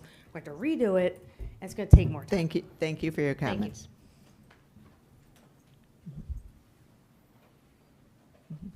Good evening, Penny Barth, 79 Tanglewood Drive in Summit for over 50 years. Andy, welcome back. It's good to see you back on the dais. I have a couple questions. One is about the DPW. Everyone's done a great job with this horrible storm. What is the stance on the trees that are now out, or the limbs that are out on the street? Are the people responsible, or is the town going to pick that up? I just want to put that out there. As far as the branches and the trees, I don't know who's going to handle that, but it's horrible all over. My other concern is, as living in this town for over 50 years, hearing about the filming, we love to film Summit. It's a gorgeous place. I've lived here. I've loved it. I am so appalled about the streets in our town. It is like a third world country town. Other towns, you go to Chatham, you go to Madison, they rip the streets up, they come back, they asphalt them. Why are ours? We get a little bit here, a little bit there. Down by Little Kings, down by the middle school. It's like they do half a street. I don't know what the answer is. I've called and tried to talk to Aaron. He never called me back. Venus is wonderful. She has gotten back to me. But I just don't want to, why do we keep ripping up these streets? I hear High Street's being ripped up again. And, we keep ripping up and not replacing. Pine Grove has been horrible. I don't know where everybody lives. It goes back and forth. But the streets are horrible. I know I live on Tanglewood Drive, as I said, thanks to calling probably once a week to the gas people. We got Tanglewood Drive paved, Dale and Joanna. But Oak Ridge was pulled up at the same time. How many years later? It's still terrible. So I beseech the people here, sitting here, to not let any more ripping up, either whether it's water, gas, I don't care what it is, until we get paved streets. And please don't let people film in this town, because they'll think we're in some other strange place. Thank you. Thank you. Any other comments? Yeah. Hi, I'm Polly Thomas, 22 Laurel Avenue. And this is totally different. Good.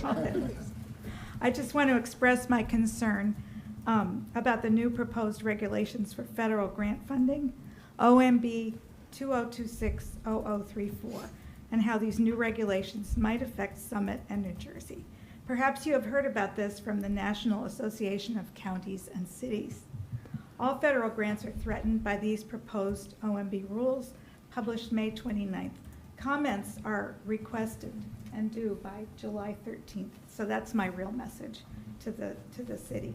Scientists at New Jersey Medical School, where I work, are very worried, but cities, counties, and states that receive federal funds should also object. These rules allow the administration in Washington to easily deny and end grants, actions that have so far been blocked by federal courts. One major aspect of the proposal is that peer review will be undermined. Experts and professional staff from U.S. departments will no longer make the decisions about grants to localities for public services or for grants to nonprofit organizations. Billions in federal funds are sent to New Jersey and then distributed to cities, including Summit. The new regulation requires that instead of a peer review score, a political appointee will make decisions about who gets funded. The stated goal is to assure consistency with federal priorities, whether or not localities agree. A second major concern is that funding could now be terminated without prior notification or cause. The political appointee can determine whether or not the receiving institution or its affiliations are considered anti-American, and that's in quotes, and choose not to fund them. All grants would need to align with the administration's vision. We are all asked to submit public comments by July 13th. You can go to regulations.gov and search for docket OMB 2026-0034. I'm also hoping many of us in Summit will let our legislators know that these rule changes are not well thought out. Thank you. Thank you very much. Yes, if you've got, excuse me? Polly. With your written statement, yes, I sent it, you sent, if you've emailed it, that's fine. I sent it, this is a short version. Okay. Do we have any other comments from members of the public? Get my airtime tonight. Dory Gagnon. First, I am really grateful of the students who are helping the homeless, and I think it's great that you guys all stood and applauded. But last year, when Delia Hammett was recognized for her homelessness task force that she put on herself and went to California. Oops. I apologize. That's okay. You can restart it now, Rosie. Only a couple people applauded her. And I think looking back at Mayor Glatt's letter that said this divisiveness that's happening in town, you should all be grateful we're all doing great work, right? Mayor Fagan, I saw your videos. You were out there this weekend, storm cleanup. I'm sure a lot of you were. And it shouldn't just be one or the other. I think we should all just be saying thank you. Jamel's saying thank you. People need to work together because, you know, we're helping people here in town. And we don't know their political status, right? They're just kids, and they're doing a good job. That's one thing. Second thing, you've amended 2 ordinances this year. And I've watched almost every council meeting, and I have no idea what the heck is going on. Mr. Crisafulli, couldn't tell you what you said. I don't even know what the ordinance was to what it was amended to, and I'm just sitting, I'm a public person out here trying to follow along, and I am so lost. And then you guys all have conversations with Mr. Burgess, and I watched the planning board meeting, and I'm still lost. And I think it was a time when you amend an ordinance to have people like me ask a question because I don't know what just happened. So you're all deliberating up here, having conversations, you have your side conversations on the phone, and people like us don't even know what's going on. So that's the second one you've done. The Maple Street one, I couldn't even follow you. I was lost and confused on that. So I think when you're amending ordinances, state the ordinance that's for introduction, and then state what you're amending and why the change is happening. So we have a clear understanding of what actually is going on. I don't even know what what is the 1,000 square foot data center you're allowing or not allowing, or is it megawatts? I couldn't tell you. So from now on, that's a suggestion from me, and I know a lot of other people are kind of confused as well, and I'm sure it's just going to escalate tonight. So if you could do that, I appreciate it. Thank you so much. Thank you. Do we have any other comments? Okay, then let us move on to council member comments. Do we have anyone with a comment? I have Councilmember a Smith. comment as Yeah. the new guy here. And, you know, obviously, kind of the big thing here tonight was the data centers.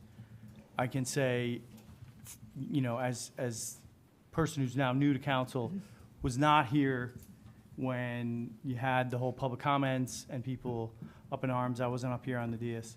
But I can tell you, having been here now for the past couple of weeks, getting involved in these issues, that everyone on this dais, I think, is on this issue on the same page, in that we want to make an ordinance, the best ordinance that we can make, that's going to limit the use of data centers in Summit to the best degree. And there was, I think, uniform support for the new ordinance that was introduced tonight across the board, except there was one provision, and that was the provision that was discussed about adding the square footage.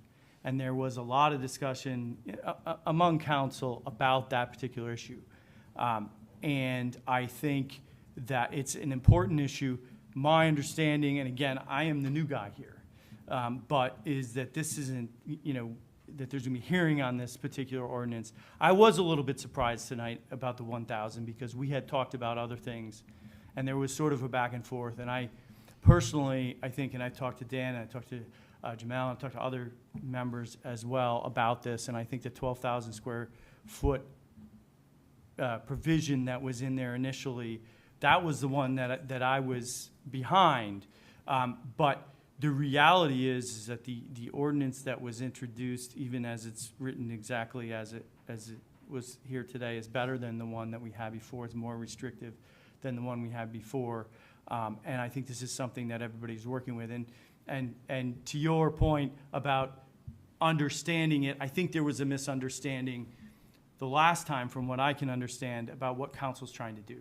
And, I'm an attorney, and I as part of my job, I review statutes and things of that nature, and I can tell you things get confusing and reading ordinances get confusing, but the provision that we're talking about, so everybody understands, is that there is a definition for a computer center, and that computer centers are essentially like a server room of a company that already has, dedicated equipment to store data for their own IT needs.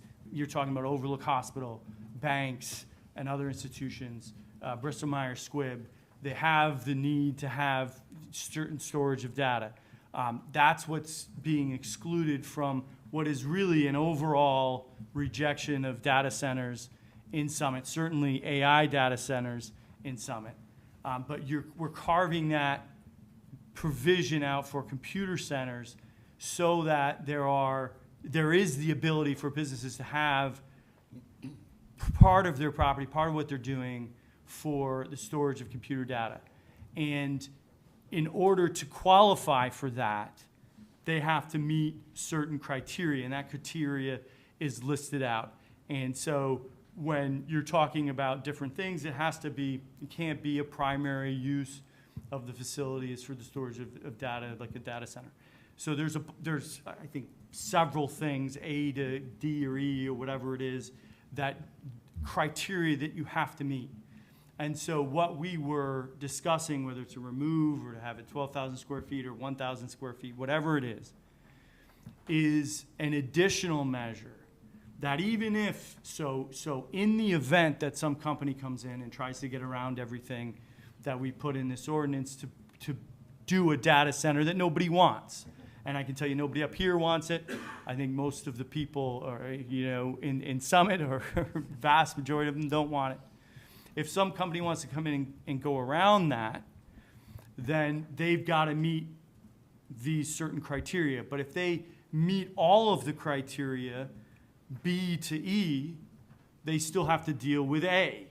And that is, so even if you can somehow, create a situation where you meet all the other criteria to make yourself a computer center, so therefore you can operate, there is a provision that allows for example, you're talking about a 90-acre Bristol Myers Squibb. Bristol Myers Squibb could come in and say, well, yeah, obviously we're a pharmaceutical, but we're going to take 90,000 square feet and make it into our server room, quote unquote, where it's a computer center. It's not our primary purpose, and not that would necessarily meet all. I still got to jump through all those hoops, but now all of a sudden you're saying, okay, wait a second. 90,000 square feet or 50,000 square feet or 12,000 square, 15,000 square feet, it doesn't meet the ordinance. 12,000 square feet, I think, is something that we talked about. It is defensible for a couple of different reasons, including that there are some existing, server rooms of that size.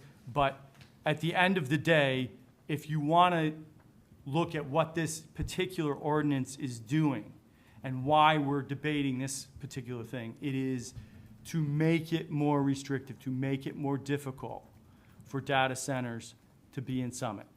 And all the issues associated that with energy and noise and things of that nature that people object to, that's the purpose of it. You know, we're going to have a lot more discussions, I think, on this issue between now and when it comes back up on the 28th. But I did want to say, you know, try and hopefully what I said was helpful to some people to maybe understand it a little bit more, but also to say that, you know, like I said, as a new guy coming in, I'm a Republican. I got one other Republican here, and there's 5 Democrats.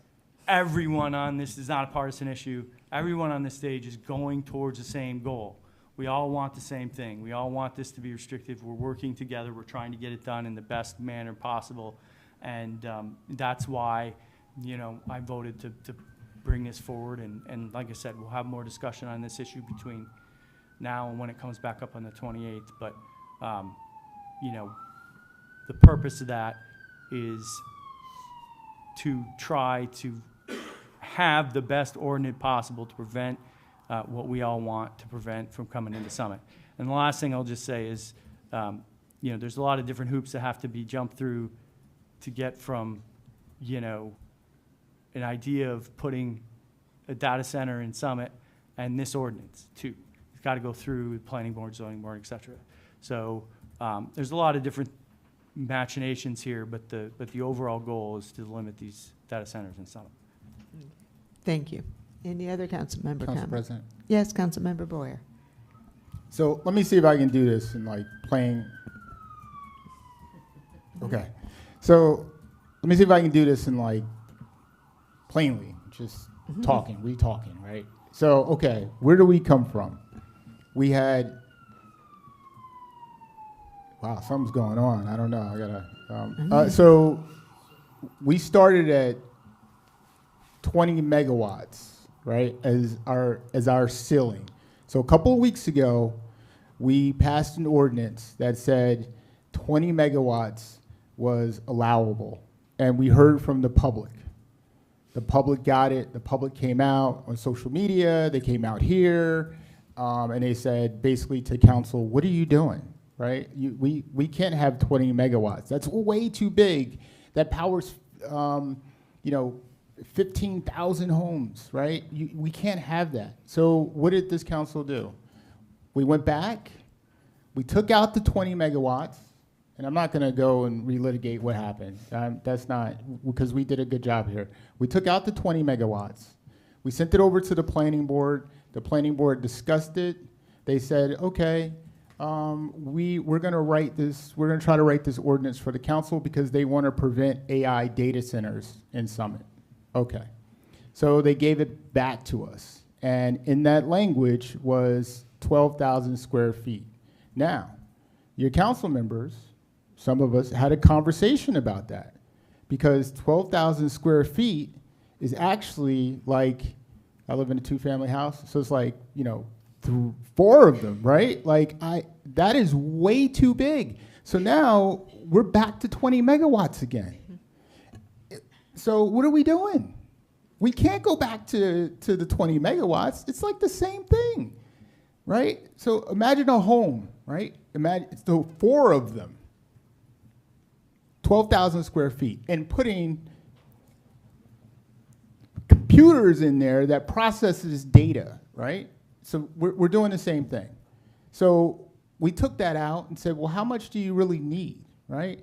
1,000 square feet powers our regular businesses, our normal businesses.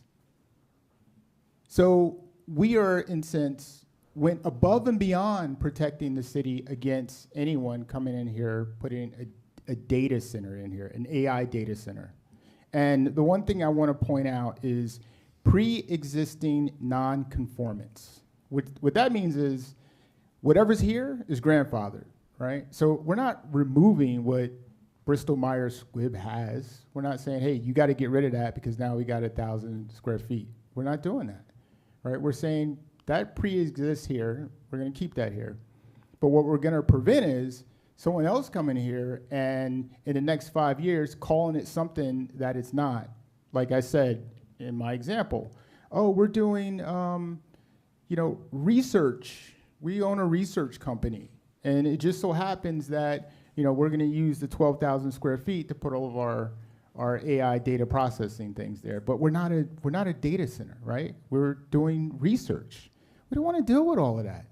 So 1,000 square feet is enough, and it prevents that. So I think that was a good move. Now, just to move on from that, I want to congratulate the chief, the deputy chief, and the lieutenant.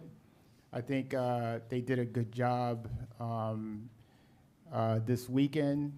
I didn't know, I'm not on the safety committee anymore, and I want to thank Michelle for putting out all of those posts and everything, because now you're in the safety committee, you get all of those briefings and stuff, so good job. When I was on it, I was just doing crime every week, so I'm glad I'm not doing that, So this is a good transformation.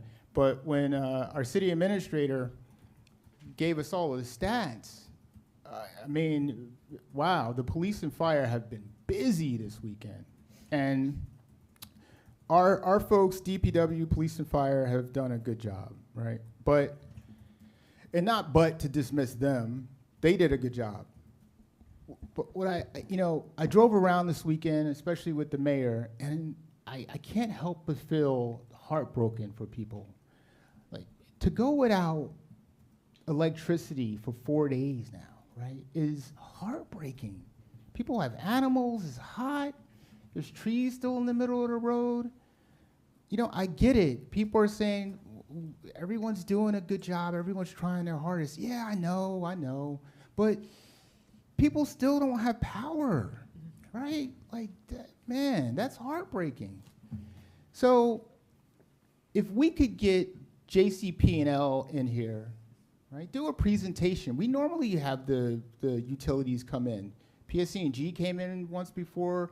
American Water came in once before, to Penny's point, telling us how many roads they're going to rip up and stuff.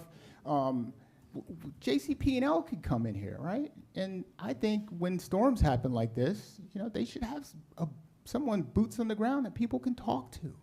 So at least they're heard, right? And they're not staring at the website that says, look at these bubbles of power outages, right? Because we don't have the answers. So we can do better with communication. Once again, our police and fire, they're on it. They do this stuff, right? But the utility, we need more answers from them. People don't have power. So I think we could do a better job. I get pictures, the utility can do a better job. I'm getting pictures of, trees still on the road and everything. It's not like the fire department go and pick it. You got wires. And we should have the utility company and explain their processes to the people. Last but not least, the teens that tackle homelessness, that was just impressive because, they're doing all these great things and they still have school, and I know some of them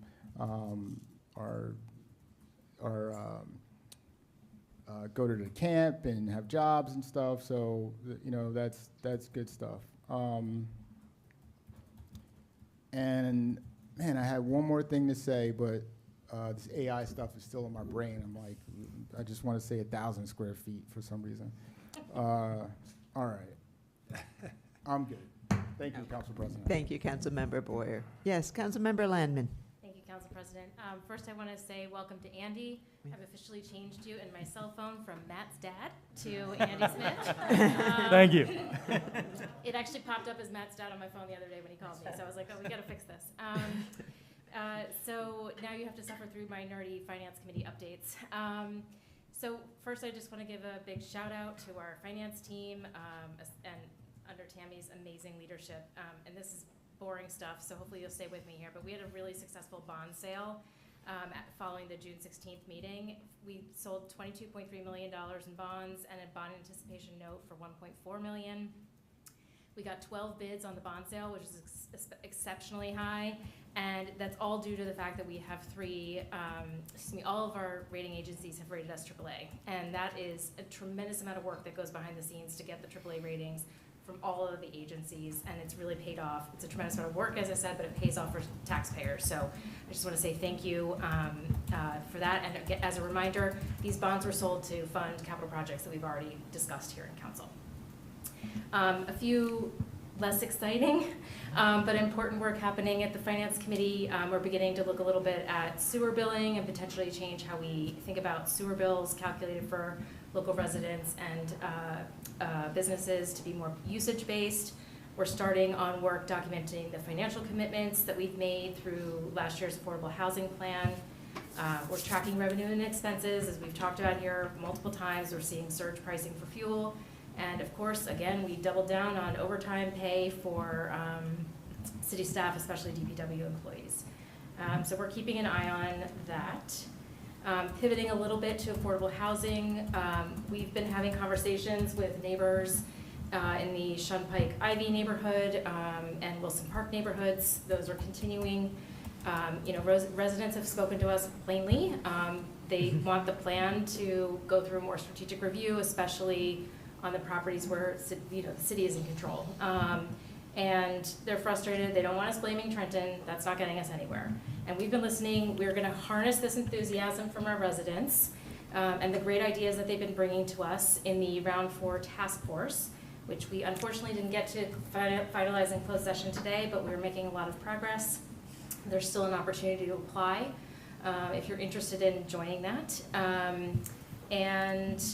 Look, I continue to say this to residents. I'm optimistic. There's a better path forward for some of the plan components, and we have a lot of good work to do. So please join us. And then finally, I just wanted to end on some good news out of Trenton that impacts Summit residents and relates to topics that we talked about tonight. Last week, the State Senate passed the End Tax Credits for Data Centers Act with bipartisan and almost unanimous support. This bill actually was led by Summit's own Andrew McCarthy. McCurdy, sorry. And will save taxpayers over $250 million. So that was previously earmarked as tax credits for AI data centers to be built in New Jersey, and now those credits have been canceled. And then I also want to highlight that the legislature established some incentive programs for solar energy generation and storage that will also help reduce energy costs for all of us. So more to come on that. Andrew McCurdy is holding an open house on Thursday night from 5 to 7 here in Summit at 86 Summit Avenue in his offices, and I encourage you to attend and learn more and ask questions about this or anything else on your mind. And that's it for me. Thank you. Thank you, Councilmember Landman. Councilmember Kalmanson. Thank you, Council President. I had some words that I really would have loved to share when the firefighters were still here, but they were so eager to go, and of course we didn't want to hold them up for celebrating. So I hope that they'll see this. Thank you to our retiring Chief Evers for your dedication and service to the City of Summit. We are forever grateful to you and wish you the best for this new chapter in your life. Enjoy your family, your grandkids, and as many woodworking projects as you can handle. And of course, congratulations to our newly promoted firefighters, Chief Harnois, Battalion Chief Lemons, Lieutenant Heights, and Firefighter Jackson. This is the beginning of a new and exciting chapter for you, the fire department, and the City of Summit. We are honored that you choose to continue to step up and serve the residents of Summit, and a big thank you to your families as well for sharing you with us. Welcome to our new council member, Smith. We are excited to have you here and have a full council again. I'm excited to work with you for the rest of the year on the safety committee. And I can tell we're gonna have some good laughs in between all of the very serious issues that we discuss and tackle in safety. I have some updates from DCP. The opening for Maybe Playground has been delayed. Among other things, the basketball courts need to be lined and have backboards installed, and tables need to be secured. Work should be wrapping up this week. We are planning a grand opening ceremony within the next week or two. For stadium lighting at Tatlock, Musco has come out and completed the light readings. All of them were as expected. We are still waiting the final report with the recorded numbers from Musco. For the speakers and cameras, target installation date is September. And Jamel mentioned this a little bit earlier, sorry, Councilman Boyer, about Grace and their contributions and how they supported some members of our community. So thank you to Grace. They provided pool memberships to 13 families, 30 individual memberships, and 26 campers have been enrolled in the summer rec camp through those Grace donations. And also, I did speak with David about the pool as a cooling station on the 4th of July, because we would have loved to do that, and in a perfect world we could have done that. But safety is our first priority, and with all of the 4th of July festivities being canceled, it was very hot. It would not have been safe for us to open it, as a cooling center to the entire town. So safety always has to come first. We did have the community center open as a cooling station if people really did need to cool down. And I think that's it for me. Thank you. Thank you, Councilmember Kalmanson. Councilmember Crisafulli. Thank you, Council President. I would also really like to welcome Councilmember Smith. It's been great working with you, getting to know your working style on several issues beyond the data center ordinance on which we collaborated. You're hitting the ground running, and your experience that you bring from your profession already is adding value. Thank you. Thanks. So I would like to comment on the data center ordinance. It's a very complex issue. It's hard for all of us to understand, right? For none of us is a planning professional here on the council, although we have varying degrees of experience, and we're gaining more of that experience as we go along. I requested Mr. Burgess's memo and his draft ordinance, and I requested the feedback from the planning board. I thank Planning Board Chairwoman Alvarez and all the planning board members for their diligent input. They gave an excellent technical review, which I believe was of very high quality. At the planning board, I requested the staff post that report online, and it's now on the planning board website. Although it did take the staff a little time to get there. They're short-staffed right now. My next task was that I set for myself was to get unanimous support from all council members. And to do so, we had to tighten up the ordinance that was discussed at the planning board. The council has different interests than the purely technical. We listened to resident input at the council meeting on June 16th, at the listening sessions, the feedback that we saw online. And what we heard is that Summit didn't want data centers.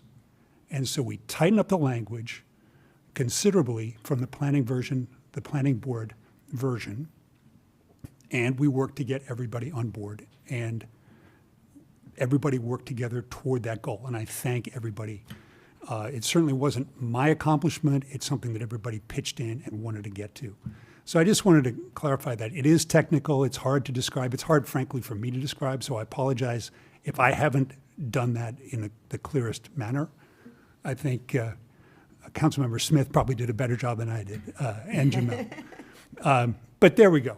We were responding to residents' very clear desire that we heard that they wanted to ban all data centers, and that's what we have attempted to do. I believe we have done it. We will continue to monitor as necessary. Thank you. Thank you, Councilmember Crisafulli. Councilmember Laceracina. Thank you, Council President. Want to first thank, we had several residents come to the most recent council meeting who live in the Bristol-Myers Squibb neighborhood to express their concerns, their frustration with the noise as a result of the existing usage of what's going on in Bristol-Myers Squibb. Now concerns about and of the constant or the near constant noise and hum that emanates out of the production facilities and other parts of the campus, which is a lifestyle disruption. It can cause fatigue and other issues. So we have reached out to the Government Affairs Office of Bristol Myers Squibb. We're in conversation, which has been an ongoing conversation over many years, but we are re-engaging in earnest to see what can be done in partnership, if anything, to try to address those issues. So again, thank you very much to our neighbors who came out to share those concerns, and we will provide updates as those conversations continue. Also wanted to double click a bit on affordable housing and also thank those. We had a great discussion at the most recent council listening session in June. So thank everyone for coming out on a Monday evening in the summer to talk with us about parking and signage. But we spent the bulk of the time talking about affordable housing. We continue to hear and appreciate the questions and the concerns about overdevelopment, the strain on our schools and infrastructure, and the impact to the taxpayers, right, the cost of it all. As Councilwoman Landman mentioned, on the cost side, just as a quick reminder, and this information is publicly available on the city's webpage, we're anticipating about 530 total new apartments, condos, houses, 530 total new units, as they will be comprised over the next 10 years, coming out of the prior council's round 4 affordable housing development plan. Work continues on the cost side. What is the impact to the taxpayer? That work continues again, but again, my back of the envelope math is that it would be approximately $20 million over 10 years. And of a worst case scenario, if all of the costs fell to the Summit taxpayer and we're not able to access any county, state, federal, or private funding. As has been said, we want to make affordable housing work better, both for affordable housing and for Summit. This requires long-term strategic planning and solid financial planning. To that end, we have recently brought on a new member of the Burgess firm. Mr. Burgess was here. They are our long-serving external city planner. They have an additional expert in kind of suburban development who will help us take a broad view across the whole community, right? Not focusing on any individual proposed site or mechanism, but looking across the whole municipality to, again, think about that strain on infrastructure, on our first responders, on traffic, impact to the schools, the character of the community, et cetera. So we're grateful to have that new team member on board. I have joined the Mount Laurel, at least in the interim, filling former Councilmember Pulowski's seat, so we'll continue to do the work there. Have enjoyed getting to work with Councilman Smith on law and labor. Wanted to provide a quick update on city litigation. We understand, of course, and we know everyone appreciates there's, of course, sensitivities around lawsuits, but we also have heard time and time again that the community wants to know more, and we understand because this is litigation against the community, right? It impacts all of us. So in brief, there have been 2 lawsuits, unfortunately, that have recently been brought against the city. I understand that some of the materials are floating around on social media, so wanted to just provide some basic information. There was one lawsuit that was filed by Beacon Church in connection with proceedings before the zoning board. The city is technically a named party to that litigation, but it is this was a zoning board matter. So any questions and further comment, I would defer to the zoning board. There was a separate lawsuit that was filed by K&K or Garden Homes. They were the contract purchaser. We've previously shared that they unfortunately withdrew from that contract. They have now filed suit against the city.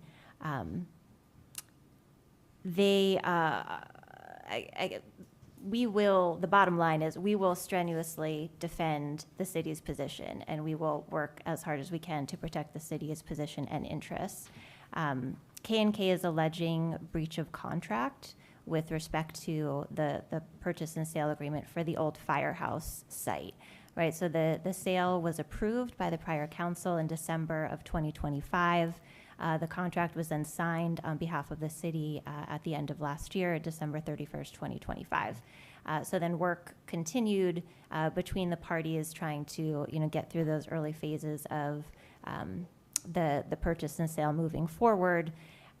There was then separately the issue of a 2001 agreement that the city entered into with St. Teresa's which we have also made brief mention of previously, which in part dealt with certain parking and access rights that were granted by the city to St. Teresa's.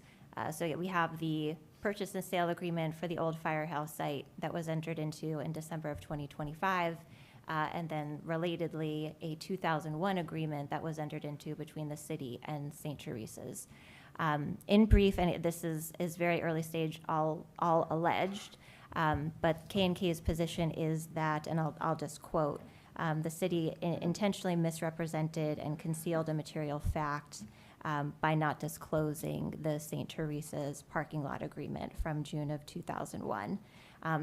Those are allegations, and again, the city will strenuously defend our position and interests, and we will provide additional information as it becomes available. And with that, I am done. Thank you.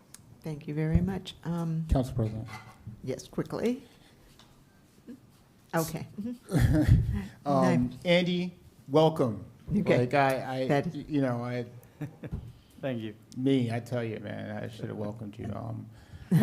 Secondly, talking about litigations, I know Councilwoman Losaracino is in the legal committee and everything, but you know, I'm always told like, oh, you can't speak about litigations and everything.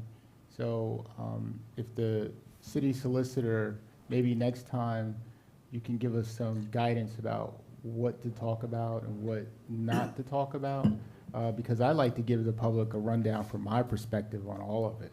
So, you know, if we're doing that, let's do it, you know, like that. Through the council Yeah. president, if something is written in a publicly filed complaint, the councilwoman can read it into the record. It's already public. Okay. Any comments further than that, I would not recommend. And we shouldn't encourage that. Yeah. Okay. Okay. Anything else? Nope, I'm good. Okay, thank you so much. I just want to add one procedural note about the AI data ordinance as we developed it over the last few weeks. And I'll own most of this. With the extra week between council meetings, I certainly took advantage of the ability to get a little bit of travel in. I wasn't alone, but I found creative ways to be totally unavailable and inaccessible to my fellow council members. So there ended up being a lot of fits and starts and trying to work things in at odd moments. And I am particularly grateful to our city clerk for tolerating all of it with good grace, because I think we were giving everybody fits on that. I'll be around between now and the next council meeting, so have at me. And I just want to read an email that I received during this meeting, and it sort of goes to clean up and some of that from one of our residents. Credit where credit is due. I called DPW today about a huge tree branch that crashed into the street on Friday from a tree in front of our house. At some point on Saturday or Sunday, some entity lifted the branch from the street and placed it on my neighbor's front lawn. It was massive and took up the entire lawn. Within 2 hours of my call today, DPW sent a crew, and they did a great job of taking the tree, raking, and cleaning up. Such a wonderful service from our excellent city employees. I'm grateful. Yes. Here, here. And with that, do I have a motion to adjourn? I'll make it. Second. All in favor? Aye. Aye. Any opposed? We stand adjourned. Thank you. You gotta jump on that next time.